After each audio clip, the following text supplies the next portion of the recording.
Good morning, beautiful people. It is Tuesday, July 7th, 2020, one day after the NFL becomes a league that pays players $500 million. We'll talk all about Patty Mahomes getting broken off. We'll talk all about Patty Mahomes' kids having money for a long, long time for how damn good he is at the football game. Joining us today, Josh McCown in the second hour. He's a viral sensation, obviously, because he posed a question about the Patrick Mahomes 10-year deal on whether or not that was a good deal or is a one-year deal with 10 different teams a good deal. Great question by Josh McCown. That was obviously retweeted about 700,000 times. He'll be joining us in the second hour, and at the end of hour one here, in about 40 minutes, Kenny the Jet Smith from Inside the NBA on TNT. Nailed it. Mm-hmm. Hey, almost called it NBA tonight, you know. It's a good show. Hey, good show. But is the chemistry on that show coming to an end in the near future? Is Kenny the Jet Smith going to walk away from a TV studio to maybe get back into basketball? He said that to Front Office Sports. Yes. Your brain is on fire. That is a company, Front Office Sports. We'll talk to him about that. We'll talk to him about the NBA, getting back into Orlando. Dwight Howard says, hey, listen, I knew I was once being talked about as a guy that wasn't going to join the Lakers down in Orlando. I am back. I would be excited to hear how this all plays out, but we got to break down the Patty Mahomes stuff to do that. All the boys are here at Nick Maraldo. How's it going, pal? Life's good, buddy. At Tone Diggs, how you doing? Life's very good. Hey, $500 million for a quarterback in the NFL. This is a whole new league, baby. Whole new league. It's a good deal. Good deal. We'll talk all about the people that are saying it's a bad deal. At Ty Schmidt is here. Jason McAfee, Viva Lazito, looking very, very festive and dressed up. Much. At Evan Foxy, and on the phones, 1-833-622-3331 at Boston Connor. And nothing. All right, hold on. Hey, boys.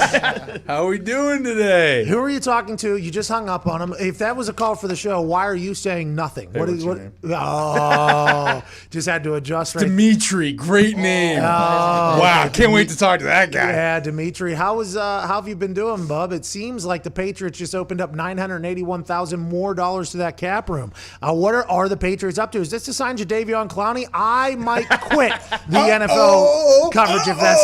Here comes Cloudy, baby.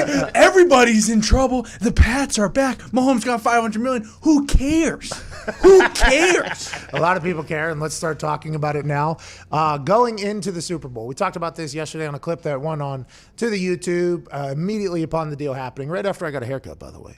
Shout out Kano. Good cut. Shout out. Good Kano. look. Best cut in the city. Hey, legit, though. Guarantee it. Now, listen, that cut might take 2 to 3 hours. It does take 2 to 3 Well, hours. I think it's because Kanu gets comfortable in here and starts relaxing. We have a guy that comes into our studio to cut our hair and into the office barber.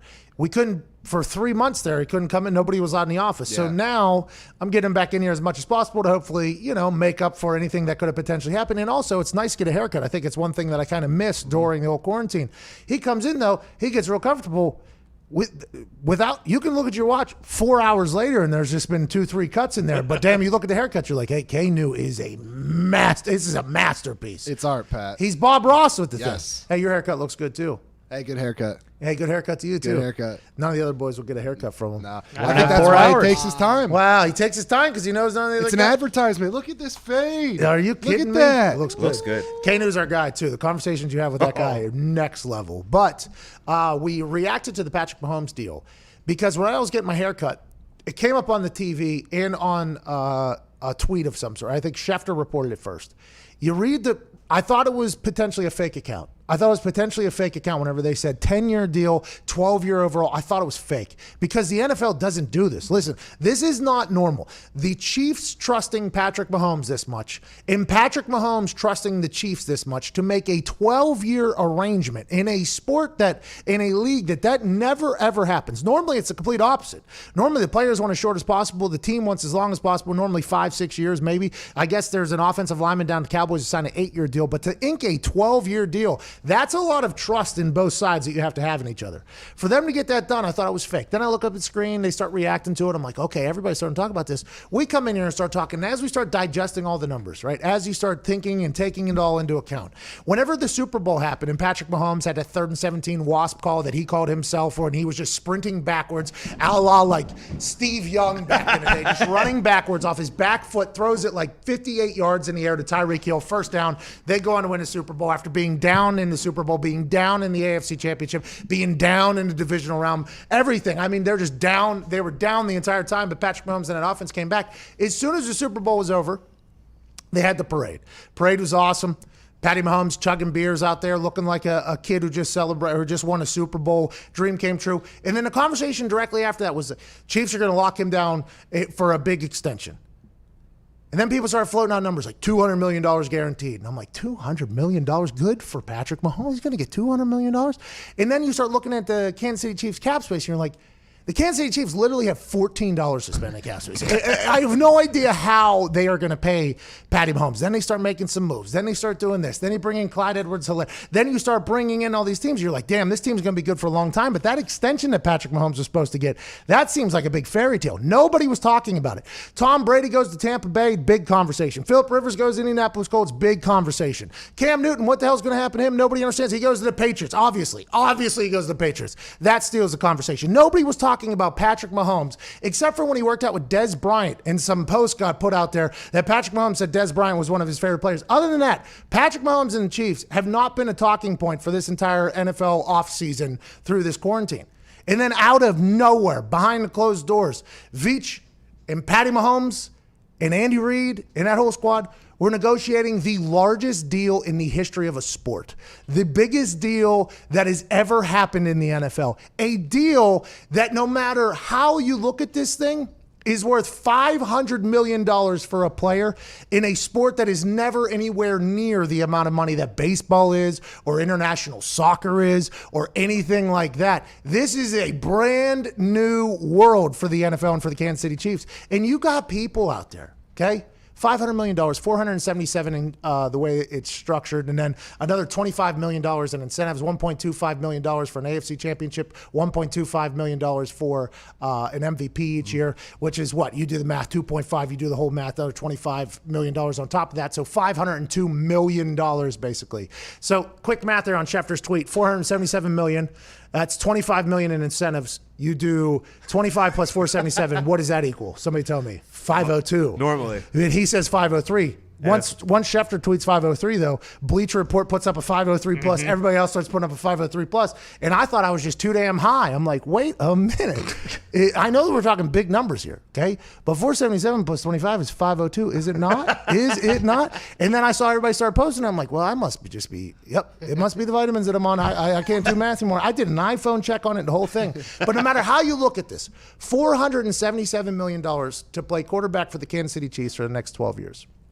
Now, Uncle Sam is going to get in that ass. So you take out another 238 and a half or whatever. So you take that out. So, okay, so he's now at $238.5 million over the next 12 years that he is actually raking in, right? This is Uncle Sam's already got his. The Kansas City got theirs. The county got theirs. The state got theirs. Everybody got their taxes. He's at like $238.5 million. And there's people out there that are saying this is a terrible deal by Patrick Mahomes. People are like, this is a bad deal. Don't do it. Now, Mike Florio has been on this show a lot. Mike Florio and I have known each other a long time. Mike Florio and I have a very friendly relationship. Sometimes he says some things, though, and we like it. I like Mike Florio. He's had me on his show. But sometimes he says some things where it doesn't make a lot of sense to me whenever you think about it from a practical fashion, which is how he normally looks at things. He said that this was a terrible deal for Patrick Mahomes, along with other people, because they feel like in 8 years, what's the quarterback market going to be, which I completely understand. But if you look at the way the structure of Patty Mahomes' setup is, he's getting like $56 million in year 7, like $50 million in year 9. I would assume the quarterback market might be near that whenever you're in year 2030, 2029. But also the fact that they gave him $500 million deal when they had no money. If you are looking at this just from a practical standpoint, you have a chance to sign a piece of paper that says you're going to get paid $502 million over the next 12 years.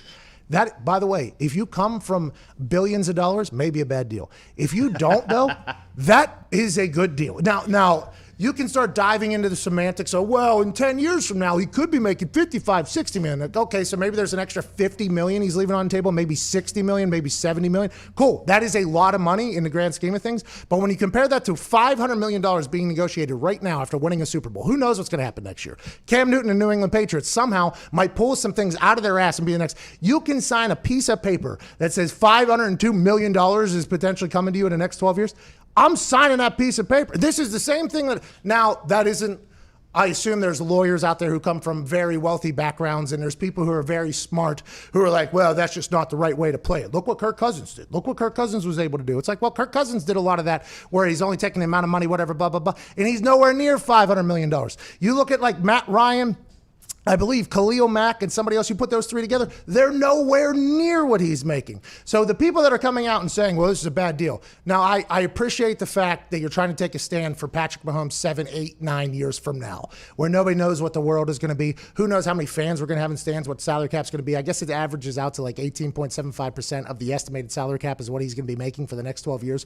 But the people that say it's a bad deal, I just would like to put a piece of paper in front of them that says, here's $502 million, sign it and tell me it's a bad deal. That is what I like. The same thing with Dak Prescott. As soon as I heard Dak Prescott was given a piece of paper that says you will make $31.9 million over the next 12 months, it would be very hard for me to look at that and go, no. Now, granted, Dak Prescott's looking at this deal going, I'm happy I didn't sign that thing. We're in a whole new world. I'm not sure, and I'll echo the sentiments of a lot of people here. I don't think that Dak, Deshaun, Lamar, let's say Baker. That was rude. That was very, very rude. I should not have done that. But Baker is going to be up for a contract here. Let's say they win a Super Bowl this year. Nobody has a clue what's going to happen. Probably not in the AFC. It's going to be difficult with the Chiefs, especially because they just paid Patrick Mahomes and he's motivated. But let's say that, and Cam Newton's up there. But let's say Baker. I don't think any of these quarterbacks, now their agents might try to pitch in and tell them that. And maybe some friends and family might tell them that. But I think these quarterbacks, when they look in the mirror, they know like Patrick Mahomes at a different level. This guy's won the MVP and a Super Bowl already. And he brought Kansas City back to life. And as Dan Orlovsky mentioned this morning, he was a part of 4 of the top 5 television shows on television last year, Kansas City Chiefs were. So it's just like that guy is a different anomaly. Not saying that Dak and Deshaun, Lamar, Baker, Kyler, whoever's up next, whoever ends up getting the big Josh Allen, if he gets hot, who knows, right? Sam Darnold, any of these next, I think they all know that they're not going to get that 10 to 12 year deal. But anytime a quarterback or somebody in your position gets signed for a crap ton of cash, it's always good for you. Will this make Dak deal get done and get finished? I don't think so. Will this make the Deshaun Lamar deal get done? I don't think so. But I think it definitely means that they're going to get in between 35 and 40 now that somebody's getting $45 million a year. Yeah, can't it just be a good deal for both? Because Patrick Mahomes is getting $500 million, and then also the Kansas City Chiefs have their guy for the next 12 years. And Greeny made a very interesting point this year that 12 years ago, so like the length of Patrick Mahomes' contract, Manning and Favre were making $12 million a year. And now quarterbacks, the highest paid quarterbacks, are making $35 or $45 for Mahomes. So that went up $20 million in 12 years. So if it goes up $20 million and people are making $55 million, Patrick Mahomes is still making $50 in his last year of those contracts. So it's good, still good for him. It's good for the team because they have him under control. It could be good for both. And this deal is going to get renegotiated about 8-9 years into this thing because they're going to need some salary cap or something's going to change or Patrick Mahomes wants more money. And I think Kansas City, the Chiefs, which is not normal for a billionaire franchise, they have shown a lot of respect to all their players, I think, right? I think they've shown Patrick Mahomes a great amount of respect here. I think what they're doing for their team shows a lot. But boy, you think that they're going to run into cap space at some point, and I would assume at that point there's going to be a renegotiation for this thing. But I think this was Kansas City and Patrick Mahomes saying to each other, hey, we want to do this for the long term. We're going to keep you on this rookie contract for the next 2 years because we got a lot of guys on our team, okay? We got $27 million for the next 2 years. This is just how it's going to work. We're going to play this out. But we want you to know now that when this rookie deal is up, we want you to get broken off. That is the old olive branch getting extended, which doesn't normally normally happen. This does not normally happen in franchises. I mean, you look at the Green Bay Packers, they're trying to run Aaron Rodgers out of town. You know what I mean? You look at Carson Wentz, he signs a $100 million deal. They draft another quarterback in the second round. This is not normal for a franchise to do this. And the fact that the Chiefs did it, I think it makes it a much more appealing place for free agents too, who potentially are looking to ring chase at the end of their careers and take less money because they know they got the guy for at least another decade or so. Do you think there's cause for concern when you look at over the next 12 years, there's a chance that like Andy Reid won't be there or Brett Veach won't be there, and then at that point, like Mahomes' skills kind of waver a little bit, and then they just cut bait? This is more from Floria's. Yeah, that was one of his points. And I can understand that there's a thought that Andy Reid might ride off into the sunset in 5 years or 6 years or Veach. But if Veach is still there, he's hiring a coach that likes Pat Mahomes. Look for Cliff Kingsbury to potentially move from Arizona Cardinals right over to the Chiefs in 5-6 years. Like, that is what they're going to do.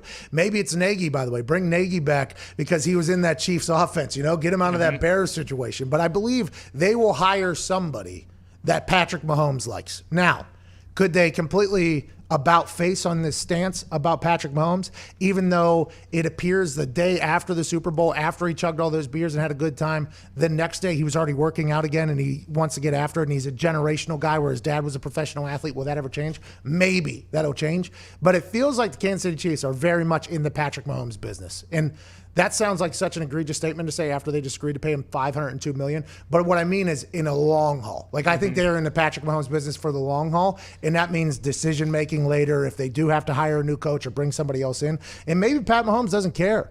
Maybe Patrick Mahomes is a guy who just say, hey, I don't care, I'm a ball. And if they think Andy Reid is the reason why Patrick Mahomes is successful, I can see that because he is a brilliant mind.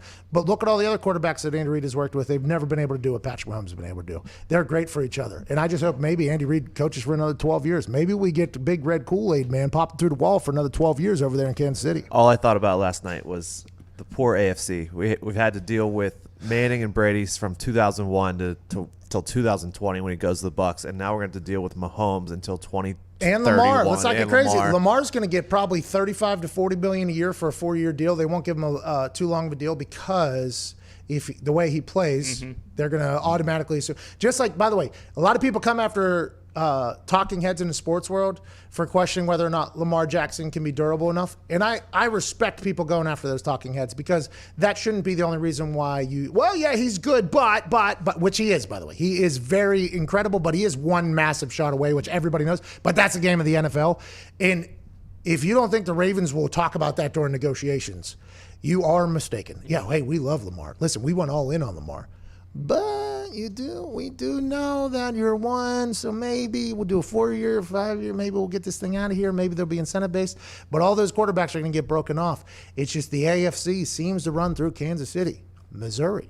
Unfortunately, I mean, what are you going to do? Do you think that? They're paying a quarterback $1 million. Yeah, hey, not my fault. But do you think that quarterbacks like Kyler Murray, Deshaun Watson, Mitchell Trubisky, although they're not on the Mahomes level, that they're going to try and look for more, 5 to 10 year contracts for longer term? So I think Kyler Murray is the next guy that you should look for to potentially get broken off like this. Now, Arizona, who knows if they'll ever win a Super Bowl? They were in a Super Bowl.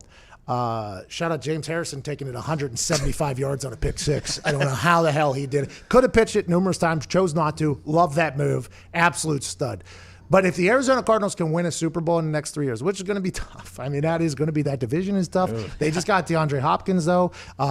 They have Larry Fitz for, his 50th year. Mm-hmm. If Kyler can get better, and Kyler can show signs of progress like he showed last year, because towards the end of the year last year, that Cardinals team was a problem for people. It was a real problem because Kyler Murray's so athletic. He can throw the ball well, and Cliff Kingsbury has a good brain. I think he's potentially the next one that goes big, big, big. Maybe Deshaun Watson, because Deshaun Watson's unbelievable. Maybe they'll break him off. But Billy O'Brien, we know, is a guy who makes decisions in interesting fashions. Mm-hmm. I think that is, but he still led the Texans to deep into the playoffs. So I guess there should be a little bit of respect there. Lamar Jackson, I don't think they'll give him a 10-year deal. They gave Michael Vick a 10-year deal who had a similar playing style, so maybe they'll lock him in for long haul. But boy, the 12-year deal, I don't think is going to be a normal thing in the NFL. It never has been, and I'm not sure it ever will be. But if there's one person to get it, it's Patrick Mahomes, the guy who has literally never had a game that he started with a QBR less than 50. 36 straight games with a QBR above 50, which means he's never had a bad game. Like, he's never gone out there and just totally just grumpied all over himself. That has not happened, which happens in the NFL to the greatest. Matthew Stafford, by the way, 9 straight, and he was doing that with a broken freaking back. Now, I guess we don't really know what this stat means. Matt Stafford and Derek Carr, haven't seen them in a lot of playoffs. Russell Wilson, no, Deshaun Watson. It's just unbelievable what Patrick Mahomes has been able to accomplish. He's got a great personality as well. He seems to be a hard-ass worker. I mean, this is like the ultimate recipe for a guy that's going to be a superstar. And he already is. MVP and a Super Bowl and a 12-year deal. Patrick Mahomes probably going to Hall of Fame tomorrow if he was to retire. The internet, which can sometimes be a dumb and hateful place. I didn't see one negative thing about Patrick Mahomes yesterday. Like, everything was like good for Patrick Mahomes. He seems to have handled it all so well. And I think that's growing up in the professional athlete world. Like, you get a chance to kind of see the way people operate whenever you get a little famous, get a little money when you have to do stuff like that. And I'm not saying everybody does that, because there's plenty of kids that are just insufferable that come from professional athletes. But I think he's got it, man. And I'm happy for him. And now the Chiefs got it for 12 years. 19 minutes after the hour, we got to get to a break here on this Tuesday, July 7th. Congratulations to Patty Mahomes. $500 million. Bad deal. Come on, bro. Come on, man. Like, I don't know how you can. Dude just signed for $500 million. $500 million. $500 million. Bad deal. In what way? I guess, dude. If that's how you look at life, if that is how you look at life, I can't do it with you. I can't do it. I can't be around you. I just can't do it. What's a good deal? If you think that's a bad deal, show me the good deal. Oh, man. it had to be $1 billion. They would have to give him a percentage of the team, which, by the way, should have got. Hey, listen, should have got. It's like a Dr. Evil, a cajillion dollars. Come on, bro. There has to be some sort of positives that you look for in your life at some point. They're out there. And if you choose to just make everything a negative, miserable thing, I guess that's out there too for you. But damn, man. $500 million. Let's celebrate that. So, a bad deal. Stupid. 20 minutes after the hour. We're back on the other side. My big question for you is, how much will the highest paid punter make 10 years from now? Good question. Ooh. Because maybe that's why I retired young. People thought I was doing this. No. I was just waiting until that market went up. How much per year 10 years from now, when Patrick Mahomes might have to use a punter, will that punter be making? This is the Pat McAfee Show. We'll answer that on the other side.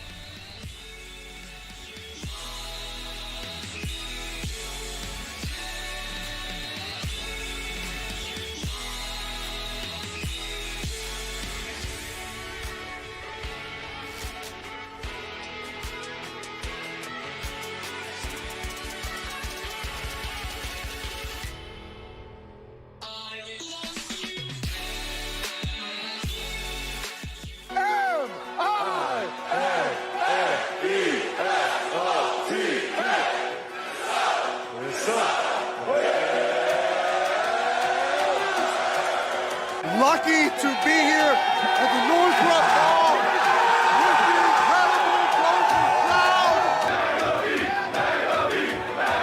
crowd. College Game Day is having a blast here. Minnesota has shown up. Row the boat, Sky U-Mall, go Gophers. Let's get the axe and keep that thing in Minneapolis, Minnesota.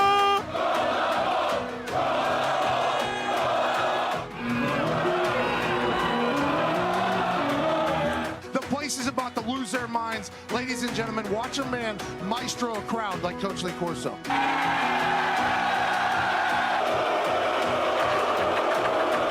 to him. Give it to him.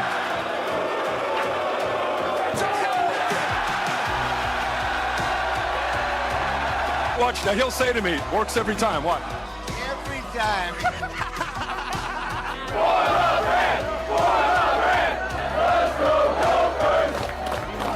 You just can't dog pee on a field.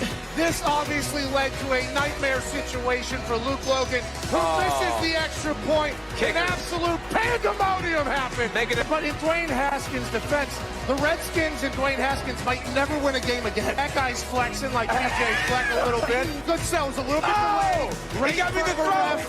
Throw the flag. Sell your soul. Who hates Iowa? A lot of hate here in Minnesota, Maria. Hey, you look good, pal. For me, right after we leave this octagon, Minnetonka. I'm pulling a swordfish out of there. Then I'm going to stop by Paisley Park. I'm going to pay my respects to Prince in the Purple Rain. Then I'm going to walk into TCF Bank Stadium, and I'm going to say,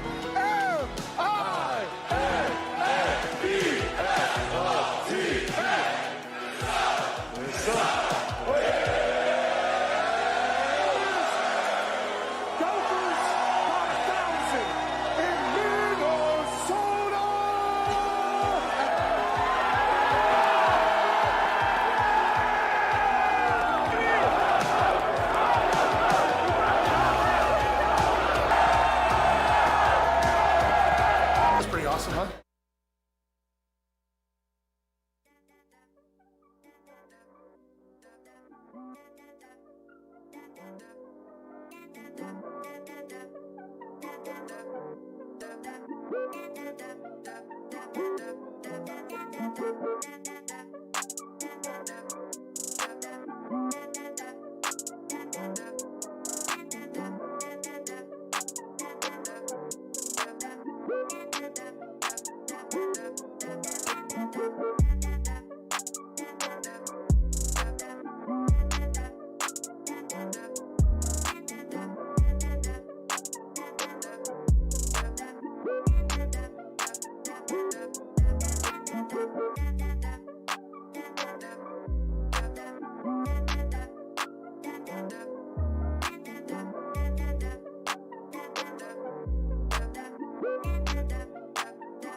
Welcome back to the Pat McAfee Show.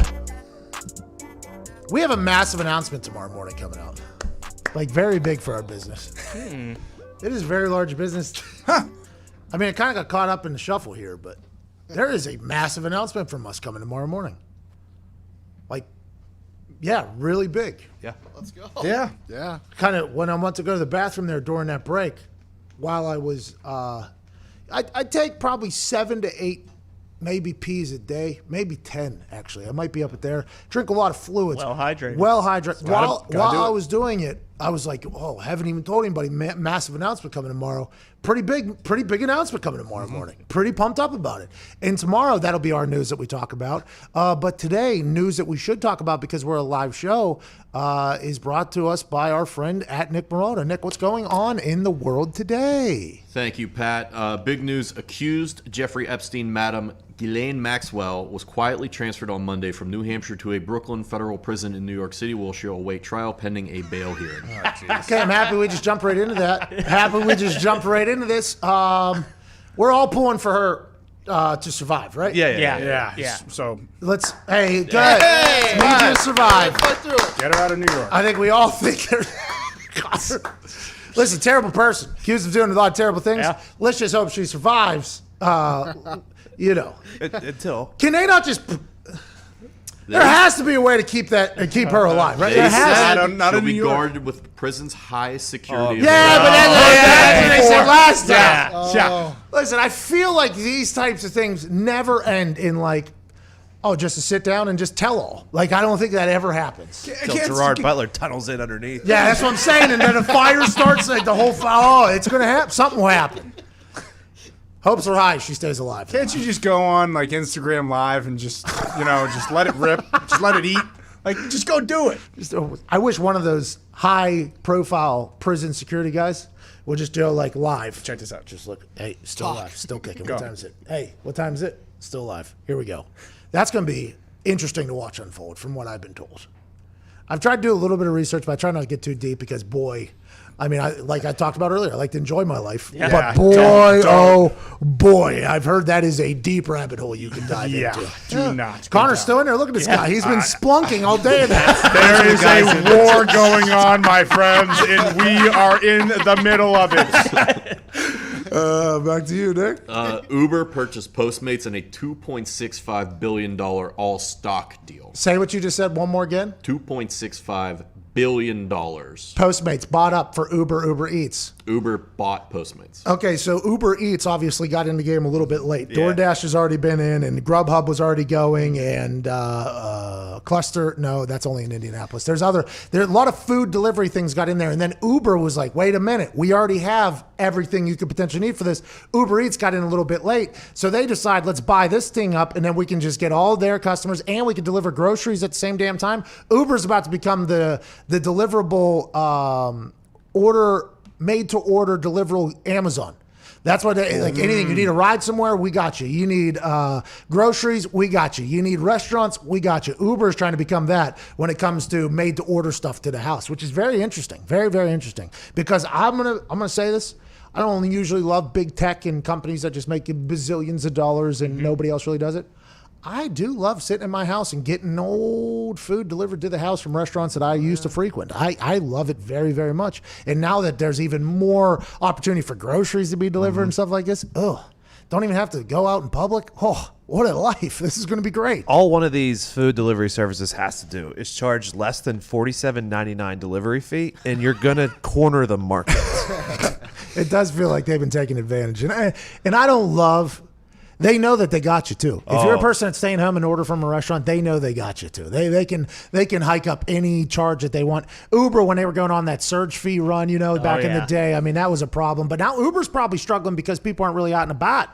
So Uber probably had to make this move. Uber Eats probably has to make this move for them. They might have to completely pivot their entire operation for the foreseeable future. Who knows how many people? Uber's big in cities, right? I mean, and cities aren't really back. So maybe this is them pivoting their entire business plan. Do you think they have developed an algorithm so they don't royally screw up your order every single time you do it? Yeah, and also other issues lie in them stealing food. But with the quarantine, I think one thing that has come through the quarantine with home food delivery is every bag is basically stickered shut or sealed shut. And they just leave it on your porch. It's awesome. Awesome.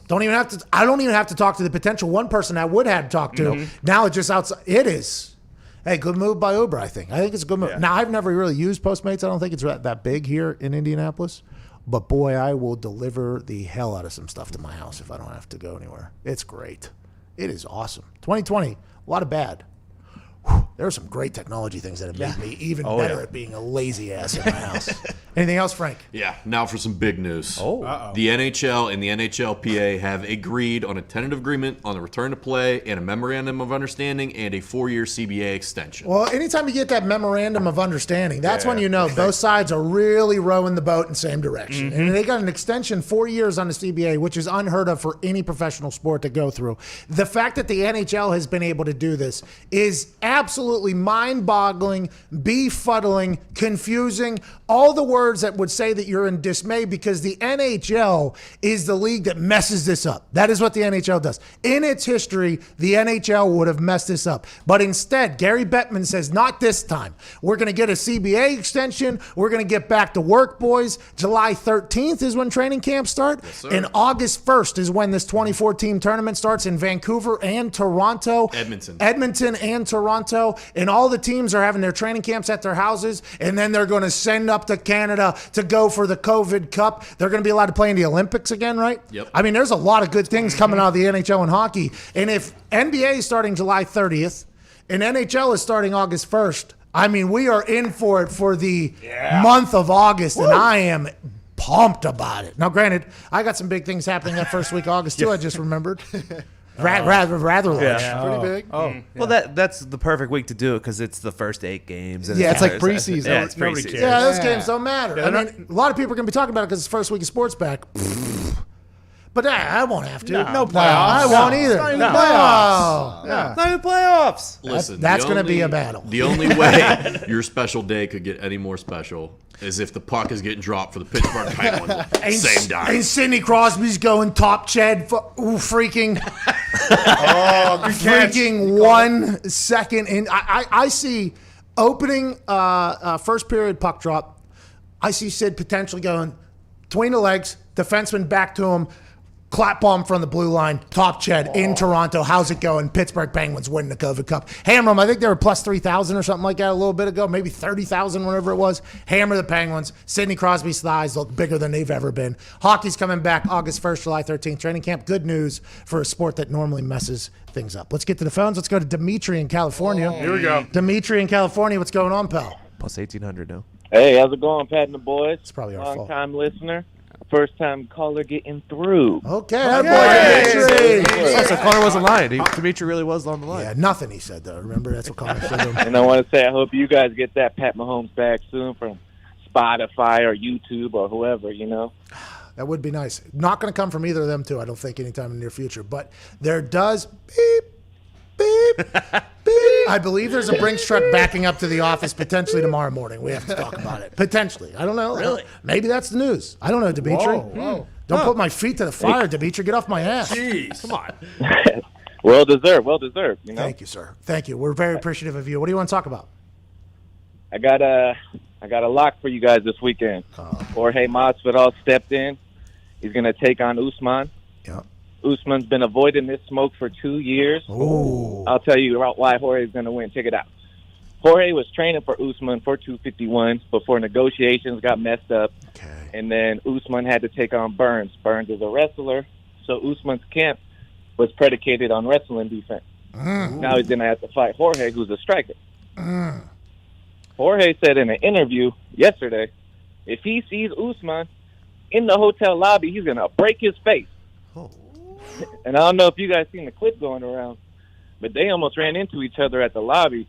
I'm happy they didn't. I'm happy Yeah. he didn't break his face because I'm pumped for 251 here. Yas Island, Fight Island, the cage on the beach, which is just a practice cage, looks absolutely beautiful. Look at the ocean. It's probably not an ocean, right? This is probably a lake or what is that? I don't know. Probably man-made. Oasis. Look at that water out there. Oasis. Look at that. Look at the water out on the other side. It's beautiful. But I guess it's probably like 100, 150 degrees out there. They can't fight outside. They're going inside for that. This is strictly just for pictures and stuff like that. But I'm pumped for UFC 251. I'm a little bit upset. And if somebody could relay this message to Dana White, when the World Cup has games during the day, I love it.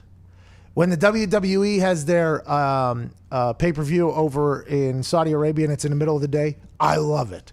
If they were to have this Saturday middle of the day, which I think the time, it would be awesome. It would be absolutely awesome. Now, granted, that goes against probably what every fight fan is thinking. Nah, I like to get my drink, I like to get my dinner, I like to get my beer, I like to do all that. I like to go to bed with the fights. Like, I can understand that as well. But for me, if they have this thing at 3 p.m., and it's in the middle of the day, and I get a chance to see two dudes just go at it. I mean, then I got my entire evening after that. I'm here for that. I am absolutely here for that. So it's scheduled for 10 p.m. Eastern, which isn't terrible.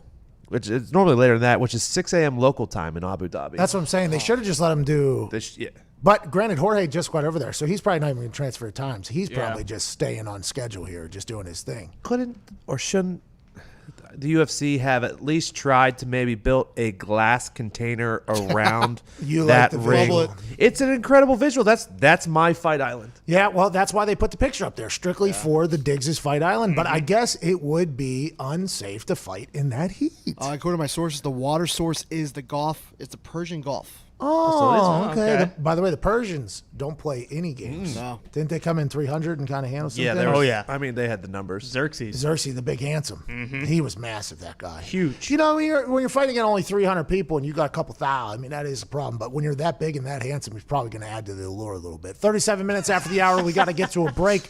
Kenny the Jet Smith joins us on the other side all the way through the end of the hour. Should be a great conversation.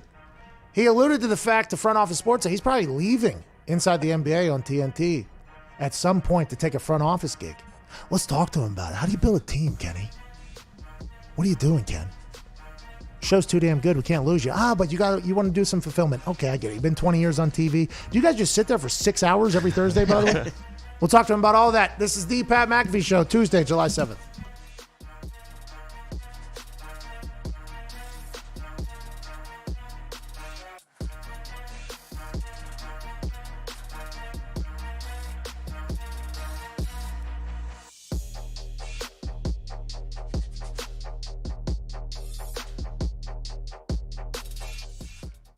This is Remember the Titans.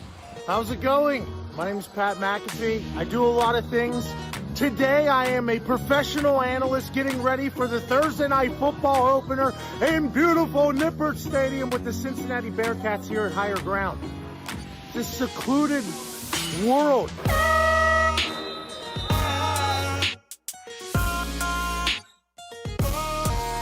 Good squad, good place, excited for this morning practice. I'm obviously unbiased, but I'm pulling hard for Cincinnati to do well on Thursday night. I like to say, all in clipboard quarterback, man.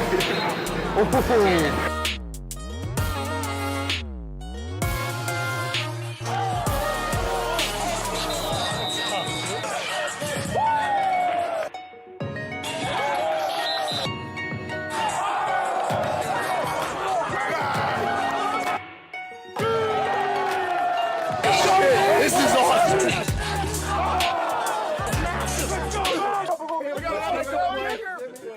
And we got hopefully a future NFL kicker. Let's see what you got. Come on. This is great for the brand. This guy's an athlete. Athlete.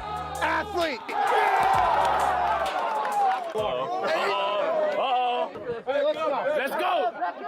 Okay, goodness. They say kickers are athletes. We'll find out. Let's go. Pull it up. Heads up. Heads up.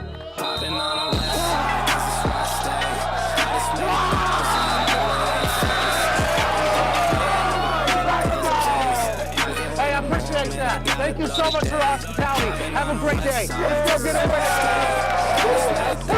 1, 2, 3. I'ma close the case. I can't wait no more, man. I gotta blow today. I'ma blow today. I ain't hearing what they say. Need a blue face. I've been caring about the race. I've been trying to eat. I need more than just a taste. Now they trying to talk. Oh no, they should know their place. Man, I'm ballin'. This ain't cap, baby. Now I feel like calling. From the O, but I got the music poppin'. All the time, man, it started to get obnoxious. Now I gotta drive, yeah, I'm feeling nauseous. Gotta drive top down, then I hop out. I've been feeling hot now. Thank you. Okay, let's get the athletes. Yeah, you got it. Appreciate you coming. Thank you. This has been so cool to see. Whenever we were driving out here into the sticks, my boys and I from Indianapolis, we were told by Coach Fickle it was a 40-minute drive from where we live. Absolute lie, hour and a half out here. But as we were getting out here, we didn't know what we were going to show up to. And this is such a cool scene here. I remember whenever I was in college, we won a lot of games, beat Cincinnati a couple times. It was a great day. But I remember my boys, right? Like I still am in touch with them every single day, every single week. We had this moment where we went from boys to become men. And you guys were a really young team last year, but they got to experience a lot of wins. Like now the expectation level are high. And I can't wait to talk you all up on Thursday night against UCLA. UCLA refused to respond to my tweet.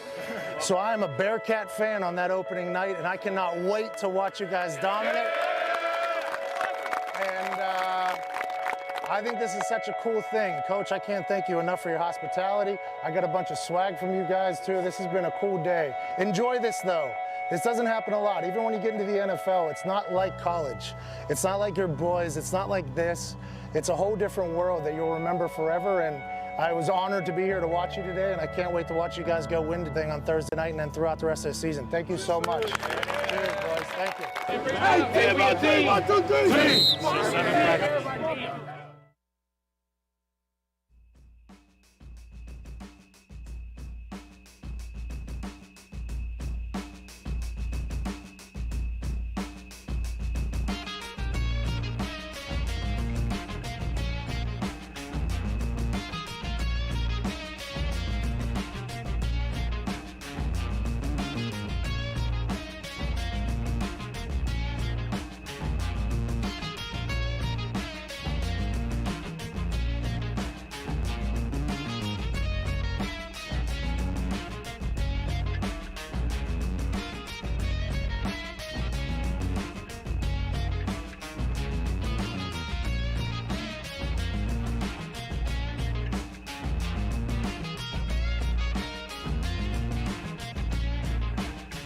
Welcome back to the Pat McAfee Show, Tuesday, July 7th.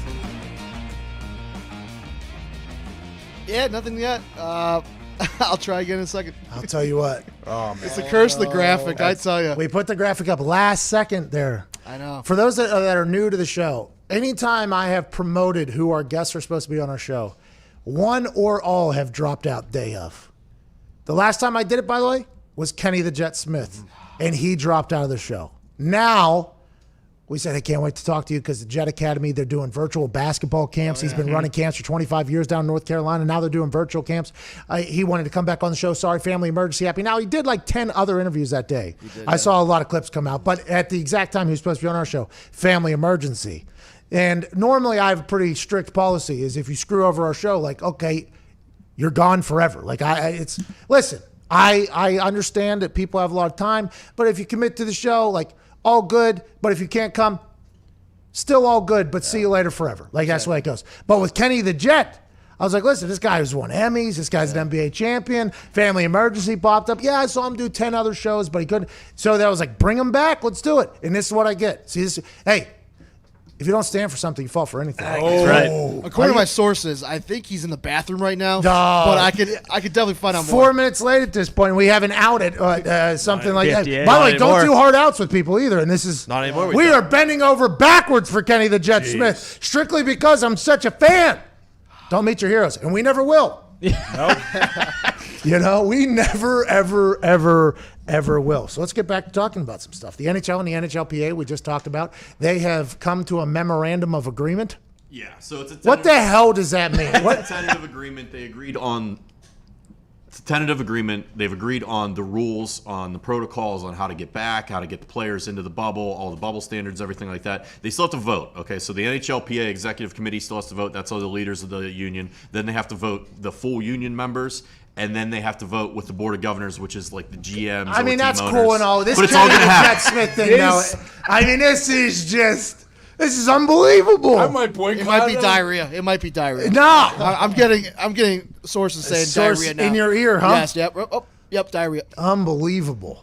Pierre Explosive. McGuire would never do this. Listen, I'm happy for the NHL and the NHLPA. Okay, I'm happy August 1st is going to happen. I'm happy for Patrick Mahomes. Okay, $500 million, half a bill. People are saying it's a bad deal. Okay, put a $500 million contract in front of those people, see if they sign it or not. You're probably going to sign it, unless you come from a family that has $500 million or $1 billion, and that is not that big of a deal. So will it ultimately end up getting renegotiated? Probably. Happy for Patrick Mahomes. Happy for the Chiefs. Happy for our show. Big announcement coming tomorrow. Yeah. Not happy that I let off the gas on the whole, if they just blow off our show, you screw me once, that whole thing. People are saying they like Joe Buck more than Kenny. No way. That's what's happening Joe right Buck, now. by the way, never did this. Never did this. He What would. was that time? Like, I watched that show. I started watching that show, too, this year because everybody good talks about show. how good it is. It's won Emmys. It's a great show. It's potentially nearing an end, by the way, because Kenny the Jet Smith alluded to a show that I'd never heard of or exists that he told them, hey, probably going to end up going into front office at some point because I've been privy to information that a lot of people have, and I feel like I could run a team. And he's going to be leaving the show that everybody loves. And now we don't even get a chance to talk to him while the guy's still relevant out here. Yeah, well, thank God he's leaving the show because I'm boycotting until he does since this is happening. Are you going to boycott Lefko's Tuesday show as well? You know what? I will. Just Wow. And I love that show. That's one of my favorites out there. Yeah, that show is great. And it's too bad. It's turned into a how you doing, keep it moving situation. Hey, Kenny the Jet, how you doing? Keep it moving. Keep it moving.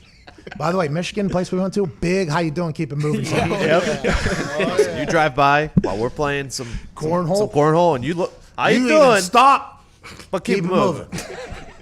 How you doing? Keep it moving. How you doing? Huh? Keep it moving. Even some of the people who played cornhole, when you spot them, 19 points. How you doing? Keep it moving. Keep it moving. By the way, cornhole game came back. I'm not where I need to be. Okay, if I want to go do the Cornhole League, which will happen at some point in the next 30 years of my existence, because I assume that's only going to grow. I'm not there yet, okay? I respect the cornholders. I respect their ability to dial it in. I have to put in a lot more work. I'm not just going to be able to show up, roll the ball out there, roll the bags out there, and do something good. But, boy, it's nice to know it's still there if you play once a year. And it came back rather quickly. And none of the bags weighed the same either, which is, for those that play the game, that is a very, very interesting thing to have to battle through. Is it tough for you potentially playing in something like that when those guys are playing for chicken scratch and you were playing for more in the locker room? Yes. It's going to be difficult, but at that point, it's for pride. Okay. At that point, if I end up at the ACL, it is going to be for pride. But I would argue, I don't know what these.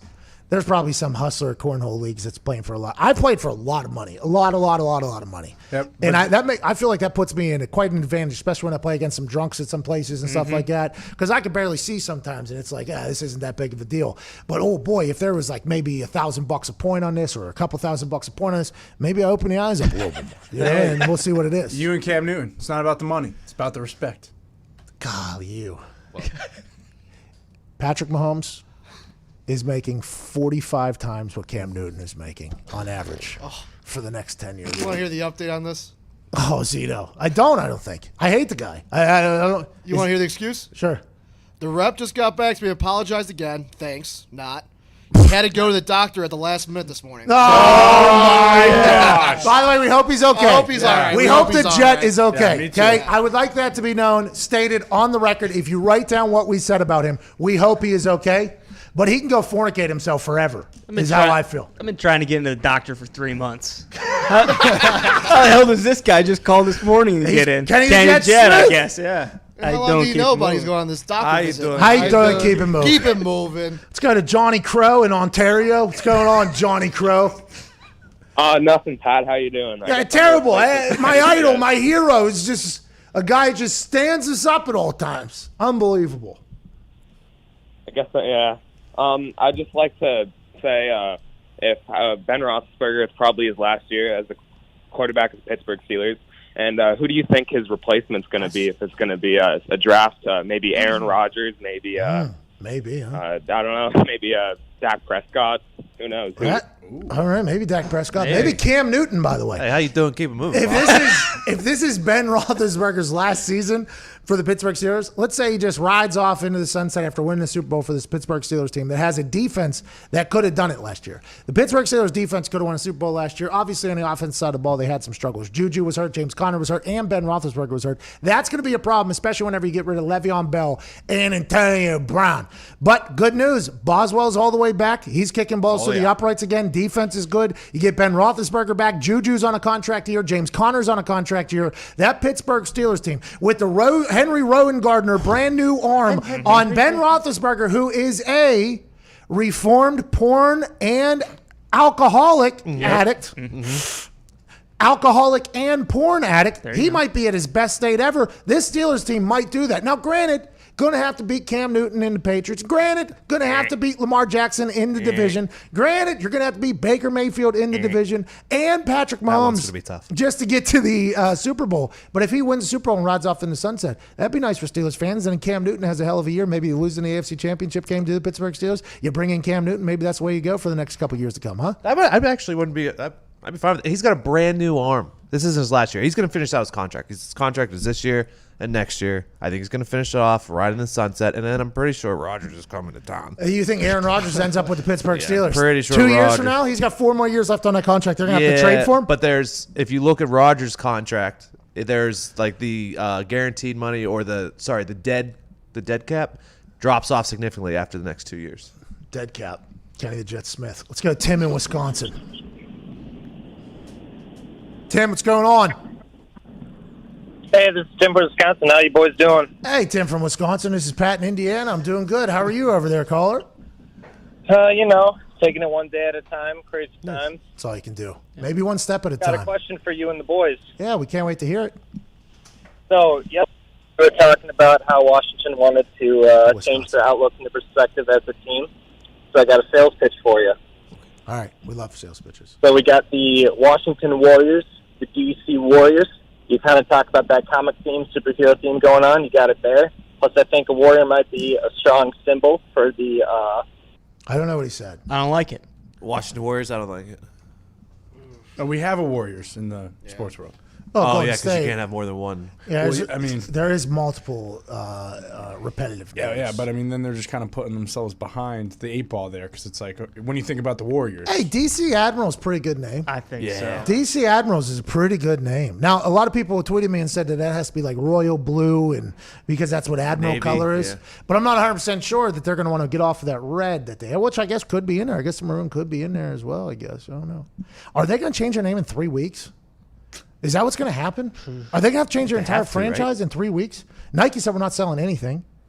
FedEx is like, yeah, you're going to have to get a new sponsor for the field. I assume they have already knocked down UPS's door. I'd assume like, hey, what can Brown do for you? Hopefully save our entire franchise. But I don't. Are they going to have to change their name? Are they going to have to change their name in 3 weeks right now? Is that going to happen? Might be more impressive than the Chiefs and Patrick Mahomes negotiating a 12-year deal in a sport that never does that. If the Washington football team is able to change their franchise's name in 3 weeks. Percentage of chance that whatever name they pick is going to be disappointing.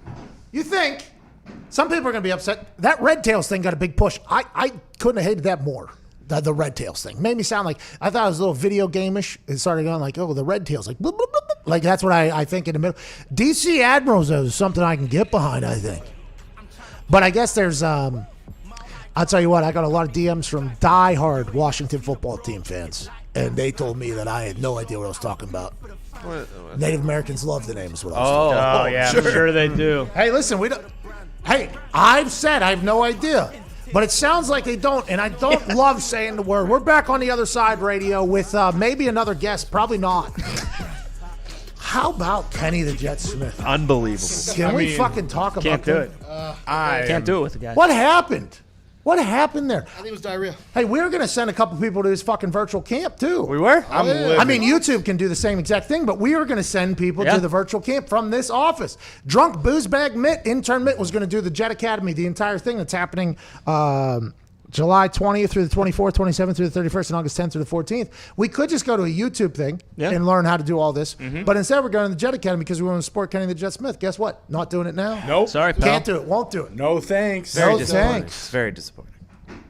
He's two-time NBA champion, won a bunch of Emmys. I guess he can do whatever the fuck he wants. Keem the Dream won those championships. Oh, Jesus. Come on. Let's be real. Jeez. It just sucks. You don't even think he's that good on the show? Is that what you just said? Oh, no. I think he's great on the show. I think he's a good basketball player, but Hakeem Olajuwon won those championships. No, you just said he's not even that good on the show. Did Scottie Pippen win the Bulls championships, or did he sit out when Kukoc had to hit the game winner? Oh, come You know what I mean? You know what I mean? Like, that's what I'm trying to say. They didn't win that year, though. They did not win that year. They did not win that year. Didn't have Michael. They didn't win that year. Well, but they did go to the playoffs, pretty deep in the playoffs without Michael, which I'm not sure point. any of the teams that Bron played on until maybe Miami that they would have done. Now they actually ended up being the worst team in the NBA the next year. Yes.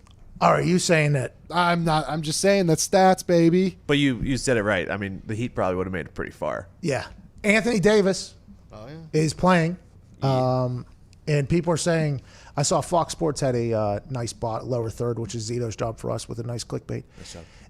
Is LeBron's championship run 100% dependent on Anthony Davis or something like that? Can Anthony Davis carry LeBron to a championship is what they're saying. I think that was like the clickbait question at the bottom.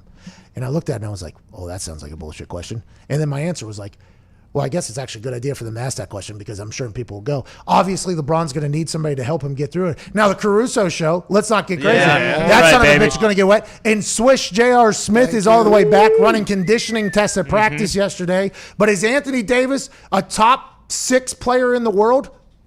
7? Yep. I think so. Yeah. Oh, yeah. Would it be good to have that guy in the lineup? I think so. Would Anthony Davis playing basketball for the Lakers help LeBron? Yes, I would say the answer is yes. So thank you for that clickbait question that they asked because I do believe that, yes, Anthony Davis is a massive part of whether or not LeBron will win a championship or not because guess who he's playing against? People that have studs all over the place. LeBron's going to need a cast. The fact that J.R. Smith's back, I think, is good for morale of the team. I mean, we talked J.R. Smith one time. We love that guy. Yeah. Oh, yeah. They got better, I think. Caruso's ready to go. Dwight Howard is ready to go. He's back in the game. Anthony Davis is top 7 player on earth, maybe 8. I don't know. I don't want to do the counting. I don't want to be that guy. But he's up there. He's there. And Bron looks more focused than ever.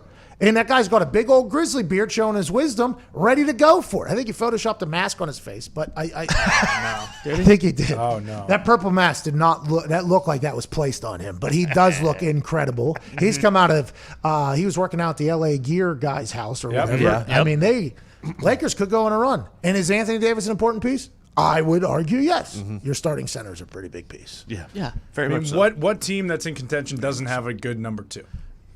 0 of them. 0 of them. Well, fucking, who's Zion got, pal? J.J. Redick. Go on. Guys never missed the Ingram. playoffs. Brandon Ingram. Is swagged out. Very good. Hey, like the way Ingram plays, too. Oh, yeah. He and I I think dabble in very similar activities. You actually looked at him and said, I think that guy is higher than me right now. I'm pretty sure he heard you. The guy that had the TV show in Latvia, he's also Yeah, playing very Lonzo well. Ball. There it Yeah. is. He loves Zion, I guess. They just Pelicans. Oh, yeah. His family had a reality show in Lithuania. Have a little fucking respect for the Ball Christ, family. dude. Jeez. He was in the NBA. Have It's a a little bit of Baltic respect. state. But I get Oh, dude. for the balls, I got it for Lonzo Ball, Baltic. But the Also in the Baltic region. Yeah. yeah, look at that. Geography. Wow. We're learning a lot. Tony. Geography Bowl champ. Hey, it's geography, baby. I think the Pelicans potentially go on a run, just strictly because Zion seemed to have lost 15, 20 pounds in the best shape of his life. He's going to jump over a motherfucker and win this whole thing. And they won't bow down, they said. Zito just sent a text message. Boy, do they have a surprise coming. Oh, my God. ESPN Los Angeles coming up at 8:15 a.m. Kenny the Jet Smith. boy, are they in for a surprise. I think he was on 30 minutes ago. Fucking kidding. No, 8:15 a.m. in Los Angeles. Is is 17 minutes from now. Is Dumb. he getting out of the doctor? Is this the fastest fucking doctor of all time? I can't wait to hear that. It's eating time. See, please tell me what time you think it is. I don't know. I don't know. All right, we're back in 20 seconds. We're going to break down the Patrick Mahomes Chiefs contract yet again because hour 2 might have new listeners on the radio and viewers on YouTube. So we're going to go absolutely ham. Let's enjoy this. $500 fucking million. Yeah. There we go.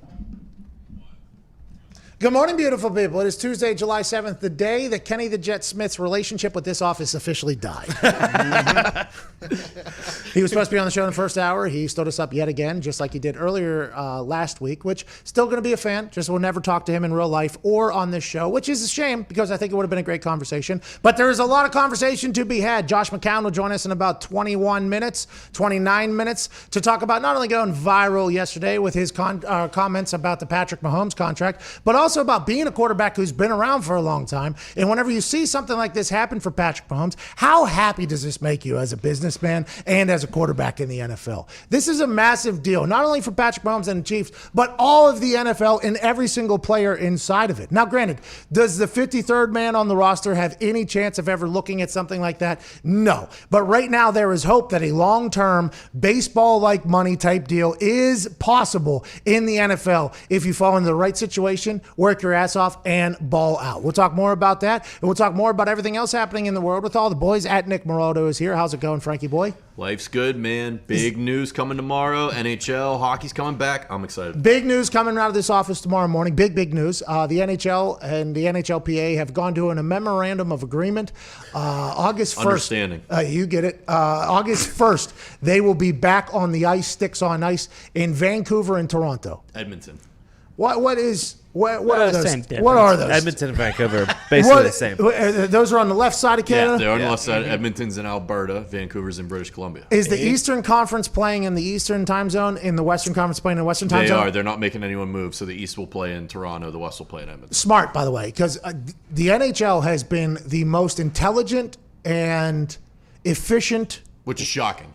Very shocking. 3 work stoppages in the past for the NHL. This has never happened. There's never any sort of labor love between the NHLPA and the NHL. Strikes have happened. Lockouts have happened. This has happened. That has happened. New CBA gets extended, and they're coming back to play, and it seems like they're all getting along on the same page. Shout out to August 1st. Great day. Can't wait for August 1st. Not because of the NHL, obviously. I mean, that's going to be a little bit of addition, but it's the biggest day of my life, and I can't wait to see pucks on ice, sticks on pucks, spit on Hopefully no the spit. No ground. spitting. No spitting. Yeah, can't spit.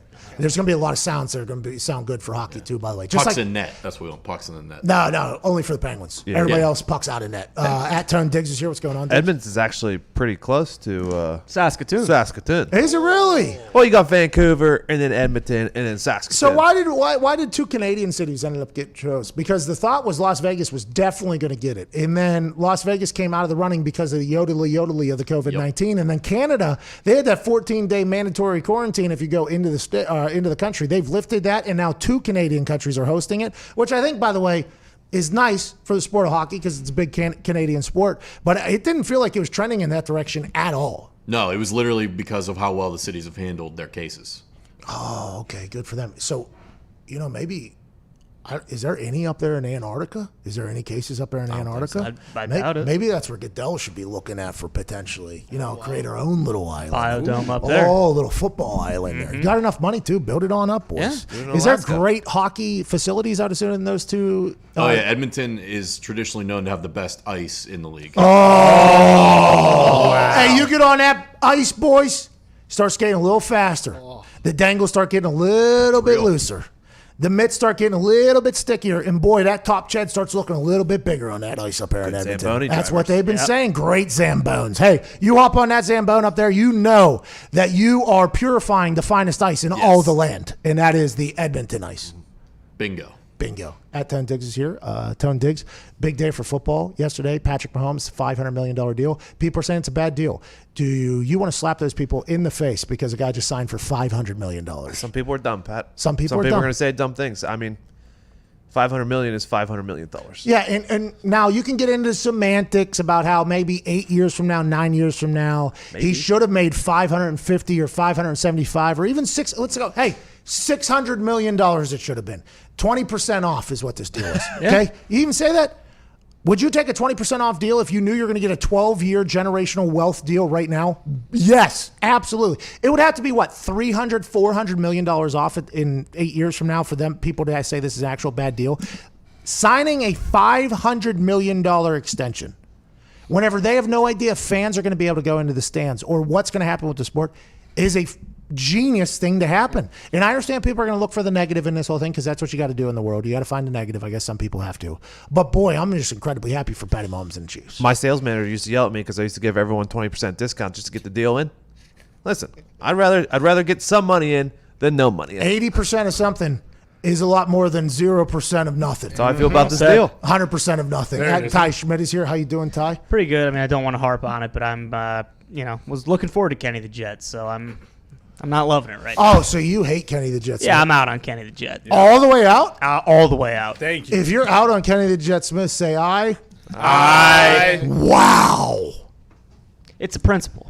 This is Dawn even in our ear. Once is an anomaly. Twice is a pattern. Yeah. This is on purpose too, and he's joining ESPN LA in 10 minutes. Should we turn that on? I am turning it on. We're gonna find out. Should we see what he's going to say? Is he calling from the doctor's office? Because that's what he better be. That's what happened. This is a personal attack, I think, right? At this Seems point, like it. It's about respect. He had an emergency at one point, and then now he's at the doctor, and this is just strictly because he sees my name on the thing and says, "No, I'm not doing it with those guys." Sure sounds. Is this a personal attack by Kenny the Jet Smith? You didn't Sure deserve sounds that. like it. I don't think so. No. I feel like I've watched. I gave them a rating. I'd like to hold the rep account. I mean, granted, Kenny the Jet, how you doing? Keep it moving. But I mean, the rep. How you doing? Keep it Yeah, moving. you can. How you doing? Keep it moving too. Jason McAfee, Viva Lazito, Evan Foxy, and on the phones 1-833-622-3331 at Boston Connor. What's up, Connor? Couldn't agree more with Ty. Oh my God, it changes. It's brutal. That's not. The Jets stink too. Oh, It's awesome. This might be my. I don't know if I'm ever going to change it from this. Well, They do. yeah, I know you're going to change it because some other thought is going to enter that incredibly wonderful mind, and it's going to go up on the dry erase board. I think I just got one right now. What is it? Oh my gosh! I Never just got mind. another message here. He went on Coward 20 minutes after you canceled us last week. Oh, Don't know how true that is from Kevin. I'm moving let's the move S on. back. Hey, move the. Yeah, please. It's not the Jets anymore. They might be good. Sam Darnold. Who knows? Adam Gase won't get mono. You don't know. I mean, you don't know. Other things happening in the world. Kaepernick signed a deal with Disney for a docuseries. He has a deal with Netflix, Disney, and Nike, I believe, at this point. Kaepernick is a business mogul in of himself. Can't wait to see the docuseries and the reaction to it. Yeah. Can't wait to see the reaction to it. Just a simple mention of his name right there. There are some things popping off in the comment section, I would assume, right now. We don't dive into a lot of the real world situations and people's actual hates for things and love for things and outside of the sports world. But every time we put a Kaepernick video up, boy, oh boy, does Billy Tubes come in and say, hey, you should scroll through the comments on that Kaepernick thing. And I'm like, why? He's like, just get in there. That is a guy who I would say immediately draws a response from. And I'm not saying that is a good thing. I'm saying that is what a lot of people look for, though, in this world, is if you're loved or hated, you're either one or the other, or you're not. Colin Kaepernick is either incredibly loved or wildly hated, the docuseries will be worth a watch. I'm happy we're going to get a chance to see it. Disney, though, getting in there, right? What are they going to do? Is Disney going to soup this thing up? Because Apple's got that greatness one with Tom Brady. Yep. Now Disney's got Colin Kaepernick's docuseries. Everybody's trying to get in this documentary game. They have all this money. I'll be what is going to separate them all? Do you think this is being produced for ESPN? Maybe Probably. like a Last Dance type thing? Yeah, Probably. something like that. I would assume. We never got the. Because Disney is daddy over there, right? Right. Disney's the Oh, yeah. granddaddy. Head Mickey honcho. Mouse is over there running things. We never heard or saw what the Kobe film went for, right? Did it go up July 12th? Or has that already happened? No. No. Oh, my bad on the date. Not sure what it was. I don't know if it's July 12th, by the way. There is a lot of dates that are in my head right now. That was just the first one that popped up. I think it's still, I don't think it's gone up for sale yet. That's on me. Is it? Has it?